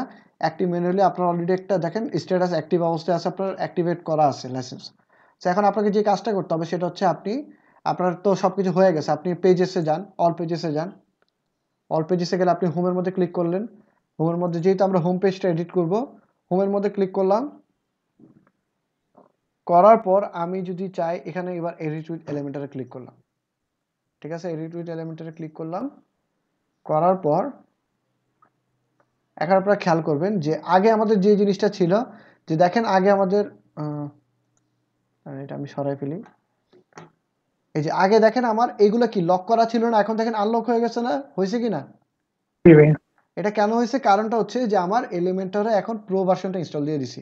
এখন আমি চাইলে হাজার হাজার টেমপ্লেট আপলোড করতে পারি। এই যে এখানে আসেন, আসার পর এখানে আসেন, দেখবেন যে এখানে আপনার অনেকগুলো মানে টেমপ্লেট দেওয়া আছে। ঠিক আছে, এই যে ব্লকস দেওয়া আছে, তারপর আপনার টেমপ্লেটস দেওয়া আছে। এখানে দেখতে পারবেন যে আপনার কিছু কিছু ফ্রি আছে, কিছু কিছু প্রো আছে। দেখেন এগুলো ফ্রি, এগুলো আপনারা আপলোড করতে পারবেন, কিন্তু প্রোগুলো আপনারা আপলোড করতে প্যারা হবে। এই টেমপ্লেটগুলো আপনি আপলোড করেও কাজ করতে পারবেন, ঠিক আছে। এই যে আমি আপনাদের লাস্ট ক্লাসে বলছিলাম যে প্রো টেমপ্লেটের কাজগুলো কি, যে অনেক সময় ক্লায়েন্টের একটা রেস্টুরেন্টের ওয়েবসাইট দরকার। দেখেন এই যে রেস্টুরেন্টের কাজ আছে, এটার মধ্যে আপনি কি করবেন, বা এই যে সেলুনের একটা ধরেন বারবার শপের মানে কি, যে সেলুন থাকে না বিভিন্ন বাইরের দেশে, ওগুলো বারবার শপ বলা হয়। তো এই বারবার শপের একটা ওয়েবসাইট দরকার কারো, ক্লায়েন্ট আসলে আপনার কাছে, আপনি আইসা সুন্দর মতো একটা পেজ, একটা টেমপ্লেট আপলোড করবেন, করার পর কন্টেন্ট চেঞ্জ করে দেবেন, কাজ শেষ। আচ্ছা এখন কথা হচ্ছে যে দাঁড়ান আমি এটা কেটে দিচ্ছি, স্লো হয়ে গেছে বুঝছেন, লোকাল হোস্টে কাজ করতে গেলে এটা একটা প্যারা।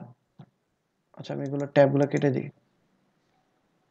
পিসিটা কি নতুন নাকি? আজকে অনেক স্পিড দেখছিলাম প্রথম দিকে পিসি। আমার পিসির স্পিড দেখছেন অনেক, পিসি আজকে ভালো ছিল স্পিড না আগে পিসির তুলনায়। স্পিডটা তো আসলে আপনারা বুঝতে পারবেন, আপনারা যখন নেটের স্পিডটা একটু কম বেশি হয় তখন আপনাদের মনে হয় যে স্লো স্লো, ঠিক আছে। ও ও আচ্ছা। আর মাঝে মাঝে পিসি তো একটু ডিস্টার্ব হয়, মানে এখনো ওই এসএসডিটা আমিও মানে শরীর খারাপ থাকার কারণে যে আনতে পারতেছি না, যাক এসএসডিটা লাগালে হয়তো আরেকটু স্পিড পাবে। দেখেন এখন কথা হচ্ছে যে এই যে আপনার উপর একটা কেমন একটা টাইটেলের মতো আছে, আপনার দুটো পেজ শো করতেছে, একটা ফুটার আছে, এগুলো আপনার কিন্তু ভালো লাগতেছে না দেখতে, তাই না? ধরেন আপনি এখানে একটা হেডিং দিলেন, হ্যাঁ, ধরেন আমি এখানে একটা জিনিস নিয়ে আসলাম, ধরেন আমি এটারে এখানে ক্লিক করলাম, এইটার ভিতরে ধরেন স্টাইলে যাই, ব্যাকগ্রাউন্ড টাইপ দিলাম, এখানে আমি একটা কালার দিব, ওকে, কারণ এই টাইপের একটা কালার দিলাম,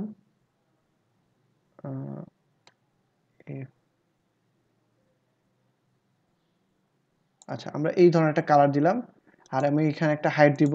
হাইটটা দেখেন আমার কোথায় আছে, লেআউটে গেলে আমরা এখান থেকে একটা হাইট দিতে পারি, কলাম, এই যে হাইট। ফিট টু স্ক্রিন মানে কি, ফিট টু স্ক্রিন হচ্ছে একদম আপনার স্ক্রিন সমান একটা হাইট হবে, আপনি চাইলে এটারে মিরর হাইটও দিতে পারেন, এই যে দেখেন হাইটটা বড় ছোট করতে পারেন, কিংবা এখানে দেখেন পিক্সেল আছে, এখানে ভার্টিক্যাল হাইট দিতে পারেন। ভার্টিক্যাল হাইট মনে করেন আপনি 100 দিলেন, পুরো 100 মানে 100 ভার্টিক্যাল হাইট হয়ে যাবে। ধরেন এটা ভালো লাগলো না, আপনি ফিট টু স্ক্রিন দিলেন। তারপর এখানে একটা টেক্সট দেন, ধরেন আমি এখানে একটা ইমেজ দিব, আচ্ছা কাজ করি, ইমেজটা ডিলিট করি। এখানে আমি দুইটা সেকশন বানাবো, দুইটা কি বলে আপনার কলাম বানাবো, দুইটা কলাম দিলাম। আচ্ছা কি ব্যাপার, ডুপ্লিকেট হইলো নাকি, এই যে ডুপ্লিকেট হয়ে গেল। আমি এই কলামটা ছোট করি, এটাকে একটু বড় করি, ঠিক আছে। এখানে একটা ইমেজ দিলাম, ইমেজটা কোথায় পাই, ইমেজ এখানে ক্লিক করি, দেখি আমার কোথাও ইমেজ আছে কিনা আশেপাশে। ধরেন আমার ছবিটাই দিয়ে দিই, ঠিক আছে।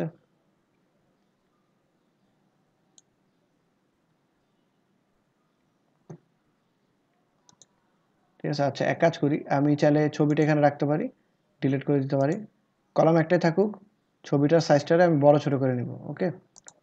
দেখেন ছবির সাইজটা আমি বড় ছোট করতেছি, একদম ছোট করলাম। তারপর এখান থেকে এসে আমি একটা কাজ করব, সেটা হচ্ছে আমি এখানে বলে দিলাম যে তোমার কলাম পজিশনটাকে তুমি টপ করে দাও। তারপর হচ্ছে আমি এখানে আসলাম, আবার আসার পর একটা টেক্সট দিলাম, তারপর টেক্সটটারে মিডল করলাম, তারপর লিখলাম hi this is Hisham Ahmad, এরকম কিছু একটা বললাম। টেক্সটের সাইজ টাইজ এগুলো চেঞ্জ করে দিই, ধরেন আমি এই কালারটা পছন্দ, এরকম একটা কালার দিলাম, তারপর টাইপোগ্রাফি এটারে বড় করে দিই, এরকম কিছু একটা দিলাম, ওকে, বা কালো দিই, এই যে কালো দিলাম, ব্যাস শেষ। ওকে এবার আপডেট দিই, হ্যাঁ আমার পোর্টফোলিও লিখে যদি আমি সার্চ করি কোথাও, দেখেন জিনিসটা দেখতে কেমন দেখা যাচ্ছে, এরকম এরকম। তো এখন আমি চাচ্ছি যে আমার এই যে ফুটার, তারপরে এগুলো বাদ দিতে, এটা কেমন করে বাদ দেওয়া যায়। এটা বাদ দেওয়ার যে সিস্টেমটা সেটা হচ্ছে আপনি যখন পেজটা এডিট করবেন, বা আপনি ধরেন এই যে আপনার ইউআরএলটা লিখে সার্চ করলেন, কিংবা আপনার হোম পেজ বা ডেমো পেজ লিখে সার্চ করলেন, ঠিক আছে, ওটার নাম কি যেন ছিল, টেস্ট 01 এরকম কিছু একটা সার্চ করলেন, করার পর দেখবেন যে আপনার পেজটা আসতেছে। আপনি চাইলে ওই যে ধরেন এইখানে এসে পেজেসে গিয়ে আপনি একটা একটা করে ধরে ধরে পেজগুলোতে ঢুকে ঢুকে টেস্ট মানে আপনি এডিট করতে পারেন, কিংবা আপনি সরাসরি ইউআরএল যদি আপনার জানা থাকে, বা ধরেন আপনার হোম পেজের ইউআরএল তো এটাই, ঠিক না, পোর্টফোলিও, এটার মধ্যে ঢুকলেন, ঢোকার পর আপনি যদি হচ্ছে এডিট পেজে ক্লিক করেন, দেখবেন আপনার সরাসরি আপনার এই পেজটা দেখতে যেরকম হয় না, ঠিক এখানে চলে যাচ্ছে। দেখেন এই পেজটা দেখতে কিরকম, এরকম, ঠিক না, এরকম আসতেছে না দেখতে। তো আমি যদি এখানে এই পেজের মধ্যে আসার পর এখানে যদি জাস্ট উপরে, এটা হচ্ছে কখন আসবে, যখন আপনি ওয়ার্ডপ্রেসের লগ ইন অবস্থায় থাকবেন। লগ ইন অবস্থায় থাকলে আপনার এডিট উইথ এলিমেন্টের অপশনটাও থাকবে, আবার এডিট পেজ অপশনটাও থাকবে। আমি এটাতে ক্লিক করলাম, করার পর এই যে দেখেন এখানে একটা অপশন আছে, যে আপনার পেজ অ্যাট্রিবিউট, এখান থেকে ডিফল্ট টেমপ্লেট থেকে আপনি এলিমেন্টর ক্যানভাস করে দেন, বা এলিমেন্টর আগে ধরেন ফুল উইড করি, দেখি কি হয়। ফুল উইড করলাম, আপডেট দিই। আচ্ছা, ফুল উইডে তেমন একটা চেঞ্জ পাবেন না আপাতত। মনে রাখবেন যে ক্যানভাস দিলে আপনার হবে কি, এই পেজের যে আশেপাশে যত জিনিস আছে সব চেঞ্জ হয়ে যাবে, ঠিক আছে? দেখতে পারবেন একটু পরে যে দেখতে যেরকম ওই যে ফুটার আছে, মেনু আছে, এগুলো সব রিমুভ হয়ে যাচ্ছে। আমি এলিমেন্টের ক্যানভাসটা ক্লিক করলাম, টেমপ্লেট, খেয়াল রাখবেন পেজ অ্যাট্রিবিউটস থেকে টেমপ্লেটে ক্লিক করবেন, তারপর আপডেট দিবেন। এখন যদি আপনি ভিউ পেজ করেন, দেখেন দেখতে কেমন দেখা যায়। এই যে দেখছেন আমার কিন্তু এই হেডারটা চলে গেছে আর ফুটারটা চলে গেছে, সবাই বুঝতে পারছেন? আচ্ছা, এখন যদি আপনি এই যে এই ইন্টারফেসে আসতে চান তাহলে কি করতে হবে? এই ইন্টারফেসে আসার জন্য আপনারা চাইলে এখান থেকে করতে পারেন ক্লিক, কিংবা আপনি পেজের মধ্যে যেখানে আসেন এখানে একটা অপশন পাবেন উপরে, এডিট উইথ এলিমেন্ট, এটা হচ্ছে একটা শর্টকাট। এখানে ক্লিক করলে আপনার সরাসরি আপনার এই ইন্টারফেসটাতে নিয়ে আসবে। এখন দেখবেন এই জিনিসটা শো করতেছে না। আচ্ছা, এই জিনিসটা এখানে শো করতেছে কারণ হচ্ছে আমি এই পেজের মধ্যে এই যে জ্যামনে রাখছি ওইভাবে আছে, ঠিক আছে? এখন যদি আমি আসি, এই যে দেখেন আমি যদি আবার এটা রিলোড দিয়ে, দেখবেন এই জিনিসটা চলে গেছে। আমি এটা কেটে দিই। এবার আপনি ইচ্ছামতো জিনিস অ্যাড করেন, আপনার হেডার ফুটার থাকবে। ওকে, আচ্ছা আজকে আপাতত এতটুকুই থাকুক। আমরা হচ্ছে পরবর্তীতে ক্লাসে আপনার হচ্ছে এলিমেন্টরের আরেকটা অ্যাডভান্স জিনিস নিয়ে আলোচনা করব, ঠিক আছে? সবার হয়তো বুঝতে অসুবিধা হবে, জাস্ট হচ্ছে ভিডিওটা একটু দেখেন। ওয়ার্ডপ্রেসটা আমি 2 বার করে ইনস্টল দিয়ে দেখাইছি, আবার হচ্ছে প্লাগইনটাও ইনস্টল বিভিন্নভাবে করে দেখাইছি। আপনারা আপনাদের মতো করে বাসায় প্র্যাকটিস করেন, ঠিক গেলে আমি তো আসি। ওকে, আর আপনারা যদি কেউ ডোমেন হোস্টিং কিনতে চান ইন দ্য মিন টাইম, যে চিন্তা করেন যে না আমি একবারে যখন প্র্যাকটিস করবো শুরু থেকে একদম প্রফেশনালি প্র্যাকটিস করবো, সেক্ষেত্রে আমার সাথে কন্ট্যাক্ট করেন, তাহলে আমি আপনাদের ডোমেন হোস্টিং কেনার একটা ব্যবস্থা করে দেবো, ঠিক আছে? আপাতত তবে আমার সাজেশন থাকবে যে এখন কেনার আগে কয়েকদিন আগে একটু প্র্যাকটিস করে দেখেন ওয়ার্ডপ্রেসটা, ঠিক আছে? মানে টাকা পয়সা একটু সময় লাগে সবারই অ্যারেঞ্জ করতে, তো আপাতত সবাই একটু ফ্রিতে প্র্যাকটিস করেন কয়টা দিন, সময় যাক, তারপরে আপনার যখন মনে হয় যে না আমার অনেকগুলো প্র্যাকটিস, মানে আমি আপাতত করছি লোকাল হোস্টে প্র্যাকটিস করছি, এখন আমার মানে ডিরেক্ট হচ্ছে যে আমার লাইভ সার্ভারে কাজ করা দরকার, সেক্ষেত্রে আপনি তখন ডোমেস্টিক কিনা। এখন আরেকটা বিষয় আছে, আপনি যে লোকাল হোস্টে কাজ করতেছেন, এখন যদি কোনো একটা ক্লায়েন্ট আপনার কাছে আসে, তাকে কিন্তু আপনি দেখাতে পারবেন না, তাকে কিন্তু আপনার এই ইউআরএলটা দিলে কিন্তু সে দেখতে পারবে না। আপনি যদি আমার ইউআরএলটা যদি আমি আপনার এখানে দেই, আপনি কি এটা দেখতে পারবেন? এটা কি দেখা সম্ভব আদৌ? না ভাইয়া, এটা তো আমার পিসি সার্ভার আমার মানে লিংক ক্রিয়েট করা, ঠিক না? কিন্তু এখন যদি আপনার একটা ডোমেন হোস্টিং থাকে এরকম যে ধরেন আমার ক্লায়েন্টের জন্য যেটা আমি ডেভেলপ করছি, যে চোজেন জেনারেশন গোল, এটা ক্লায়েন্টের জন্য ডেভেলপ করা, ক্লায়েন্টের একটা ডোমেন আছে, কিংবা আপনার নিজের নামের একটা ডোমেন আছে। আমার যেমন হচ্ছে নিজের নামের একটা ডোমেন আছে hisamahmed.com, আপাতত আমার সাইটে কাজ চলতেছে দেখে আমি বন্ধ করে রাখছি এটা, ঠিক আছে? আমার সাইট আপাতত ডাউন আছে, সো আপাতত দেখতে পারবে না, কিন্তু এই যে নিজের নামে তো আমার একটা ডোমেন আছে, একটা হোস্টিং আছে। সো আপনাদের যদি এরকম থাকে তখন আপনার নিজের নামে একটা পোর্টফোলিও তৈরি করবেন, বা আপনার যতগুলো ওয়েবসাইট দরকার হয় সবগুলো অ্যাক্সেস করবেন। ওকে, আচ্ছা, তো ঠিক আছে, সবাই আপাতত আজকে বাসায় একটু প্র্যাকটিস করেন, নিজেরা প্র্যাকটিস করেন, কোনো সমস্যা হলে আমাকে জানেন, ঠিক আছে? ব্যাট নেবেন না? আচ্ছা, অ্যাটেন্ডেন্স আমি দেখি আপনাদেরটা দিয়ে দিব, ঠিক আছে? যারা ভিডিও, আমার তো ভিডিও রেকর্ড হচ্ছে, আমি আপনাদের সবারটা দিয়ে দিব। আচ্ছা ভাইয়া। ওকে, মানে নামাজের টাইম চলে যাচ্ছে, ভাবলাম যে সবাইকে ছেড়ে দিই। আচ্ছা, কারো কোনো কিছু কনফিউশন বা কোনো কিছু কোশ্চেন আছে থাকলে বলতে পারেন, কোনো কিছু জানার থাকলে বলতে পারেন। ক্লাস রিলেটেড কিংবা ওয়ার্ডপ্রেস রিলেটেড কোনো কিছু জানা থাকলে জানাইতে পারেন, নাহলে আমরা ক্লাস শেষ করবো এখানে। আচ্ছা ঠিক আছে, তাহলে কারো কোনো কোশ্চেন নাই নাকি? আচ্ছা, আমার একটা কোশ্চেন আছে আপনাদের উদ্দেশ্যে, আমাকে একটু বলেন তো ভাই, মানে আপনারা কেউ ব্লুটুথ মাউস ইউজ করেন? ব্লুটুথ না, অ্যাকচুয়ালি যে কি বলে যে আপনার চিপ ইউজ করে, যেটা ব্যাটারি দিয়ে যেটা ইউজ করি, ব্লুটুথ মাউস কিংবা কিবোর্ড ইউজ করেন কেউ আপনাদের মধ্যে? কারো নাই? হ্যালো, আমার কথা কি শোনা যাচ্ছে? জি ভাইয়া, শোনা যাচ্ছে, নাই মনে হয় কারো। আচ্ছা ঠিক আছে, থাকলে একটা কোশ্চেন করতাম। আচ্ছা সমস্যা নেই, তাহলে পরবর্তী কথা হবে, কালকে ক্লাসটা আর এটাই নেওয়ার চেষ্টা করবো ইনশাল্লাহ। যদি শারীরিক অসুস্থতা থাকে আগে থেকে জানাবো। ওকে, সবাই একটু দোয়া করেন আমাদের বেশি করে। ওকে ভাইয়া, ওকে ভাই, আসসালামু আলাইকুম। আসসালামু আলাইকুম। ফি আমরিল্লাহ, আসসালামু আলাইকুম।